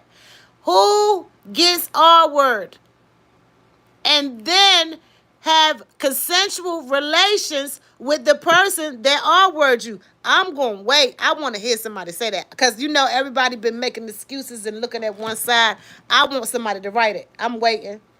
I want somebody to say, oh, because that sometimes, she was groomed that way. And I want to hear it. Who in the world? I need to talk. Listen. Okay. Ain't nobody going to write nothing? Because don't nobody know nothing like that. Your R-worder, that R-word you, and then you going to have consensual with this person? That is a slap in the face to all the victims that's out here that have been R-word. That's a slap in the face to them. You mean to tell me that you had consensual with him after he done took it from you? And you want to discuss it and report it? And then now you want to just do it willingly? I don't get it. That damn... Wait, y'all made me lose my commentary. That damn Rock said, nobody. Keith Sweat, I am hollering. Right. Make this shit make sense. Nobody is digging in this thing like us. They just like, he. He done it. We need to keep it real. We got to keep it real. I done lost my damn commentary. I'm mad as hell. Unlike the lady in Las... Where is it? Control no allegations. Oh, this is it right here. But yes, that damn Rock said nobody. Well, Myron, I didn't know that. Nobody keeps Sweat. I am hollering, y'all. Myron said, yes, she said that Friday that she had a good time at dinner and LOL. Like they never, wait. Before, but she had sex with him the last time, but a few sexes before he broke me on the floor. Choking, money to stay silent, and even a former employee testifying to the... I spit my MF drink out at Rock. Yeah, I have hollered. Nobody couldn't even write in that butt. He had hit me with that Keep Sweat. Because what? Coco love for her. Listen. Wait, we gotta forward this because we have messed up. They just dropped this. Is this what we was watching? No, they just dropped this 11 minutes ago, y'all. Y'all, we're going to leave Diddy alone today. There has been this entire time a lot of interest, just genuinely, in this case overall, and not just from us in the media, a lot of people from the public, too. I get around like 7 o'clock, between 7 o'clock and 7:30 every morning. Damn. And for the most part, there's already a pretty damn sure long did. line But she asked for She asked for the pee-pee part. Who just want to get a glimpse of kind of what is all going on, especially given that there are no cameras for this trial. So a lot of people want to either get inside that courtroom or at least kind of watch it kind of similarly to a movie theater show downstairs in the overflow room, where I've heard there's been like a lot of commotion as far as just people who kind of like to be chatty during this. A lot of people are just kind of oohing and ahhing just at the testimony. kind of similar to how people might react during like a sports game or a basketball game, that type of thing. So yeah, there's a lot of interest in this case overall. A lot of people just want to get inside that courtroom, get inside just to see Diddy, possibly his family. But as far as inside the actual courtroom today where I was, it was kind of the same. But I mean, don't y'all think a little different as far as, you know, the defendant's side? Don't y'all think that that's a slap in the face to the real, not the real. I got to fix my words. Y'all don't think that's a slap in the face to the victims of R word? I wonder how the victims to the R word, had they pushed it aside and, okay, let me just not look at this man as an animal or monster or whatever, but let me just be fair. You don't think that the R word victims didn't say, now, being R word is a terrible thing. I mean, it's terrible. And you then said, let's go on to do it, and we're going to do. I just don't get that. Let me play this damn video. That all looked like. What we do know is that one of Diddy's childhood friends was still in that courtroom, but as far as just his extended family or just his mother, his daughters, his sons, that wasn't what we saw today in this courtroom. And I mentioned on Friday, you know, a source had told me that the girls, the twins had prom over the weekend, which we saw some photos of them. So it might just be exactly, that a lot of the family just went back to see these activities and that type of thing. But it really didn't deter Diddy at all. Diddy still was laser focused on what was going on in his trial. The more I go to these court hearings and go to trial every single day, I'm starting to kind of realize that Diddy, even though he's in the predicament that he's in right now, and that's he's still behind bars, he's still kind of running the show, maybe possibly similarly to how he was running his business. He is absolutely, not sister. a passive defendant. He's not one of those defendants who's just sitting there letting his lawyers handle everything. In some aspects, he might be, right? Because they know the law, they know all of that stuff. But as far as just participating in his own defense, he definitely is still doing that. He's still jotting down notes, passing them off to his attorneys. He's still just being focused on the trial, the testimony that's being given. He's focused on what his attorneys are asking. And I've seen like a couple peeks here and there as far as just the jury's reaction to everything. So as far as just the tone overall in the courtroom, it's still business as usual. Obviously, from Sean Combs' perspective, this is kind of the fight for his life as he's trying to, you know, probably on his end, probably just wants all these charges dismissed or at least to be acquitted of these charges. For whoever subscribed. For the most part, the tone is very much business as usual. A lot of us were expecting what would the cross-examination of Don Richard look like, and that was kind of what, in essence, it was definitely this morning. Yeah, even the sketch artist that's in the court, we always get the updated sketches from every day, depicted Sean Combs taking notes during Dawn Richard's testimony. So let's talk about Dawn Richard. This is the former member of the group Danity Kane, created by Sean Combs, signed to his Bad Boy record label. She filed her own lawsuit against Sean Combs. She was back on the stand. She began her testimony on Friday. We heard more about her allegedly observing this abuse that she inflicted, that he allegedly inflicted on Cassandra Ventura. What did she say more about this alleged abuse that she observed?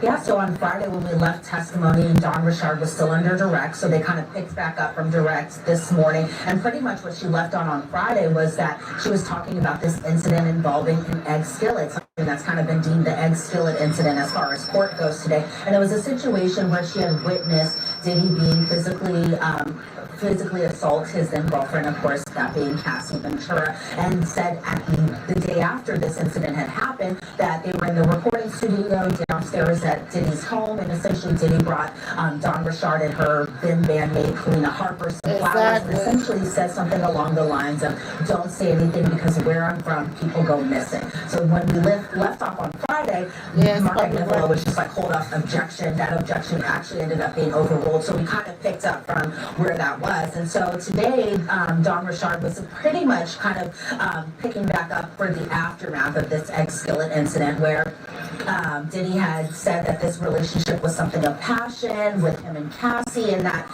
if they were to say anything, they being Don Richard and Kalina Harper, allegedly, that people go missing. And so Dawn said that she was actually scared and shocked by this statement, and she said even after the aftermath of this incident that she continued seeing Cassie and Diddy together. They were seen together at hotels, in the studio, at their homes, and she says that Dawn says that she saw Cassie pretty frequently, and she also said that she saw Diddy be violent with Cassie very frequently. She says Dawn saw Diddy punch and drag, and even instances of kicking Cassie, and she was asked what prompted this violence.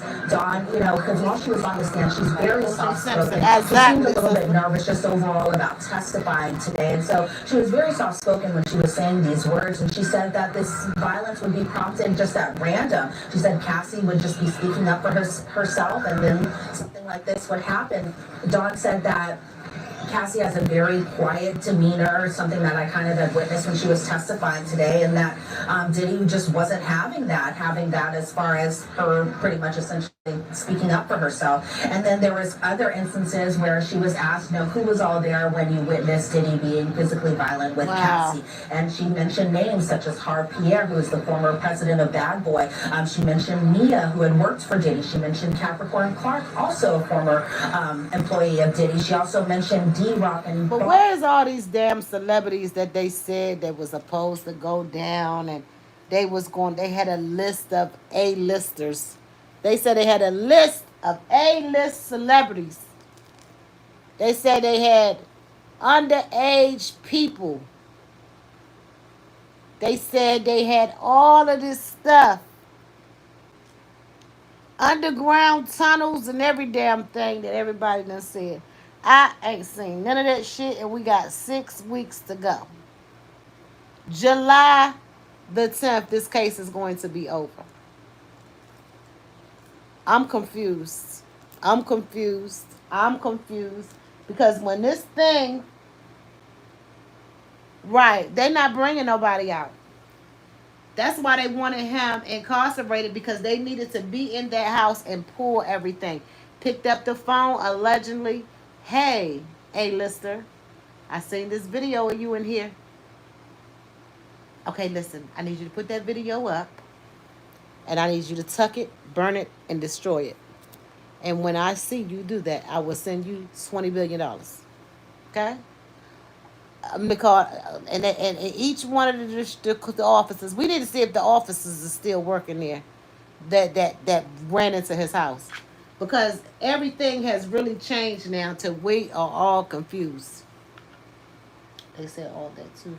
Destroyed the character. They threw the whole trash can, hoping the trash stuck on him.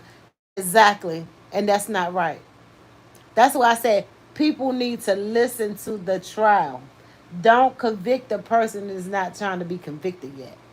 Okay? Don't do that yet. Find out the evidence. All that stuff that people have said that this man have done, we have not seen any of it. Not unless they want to show it later.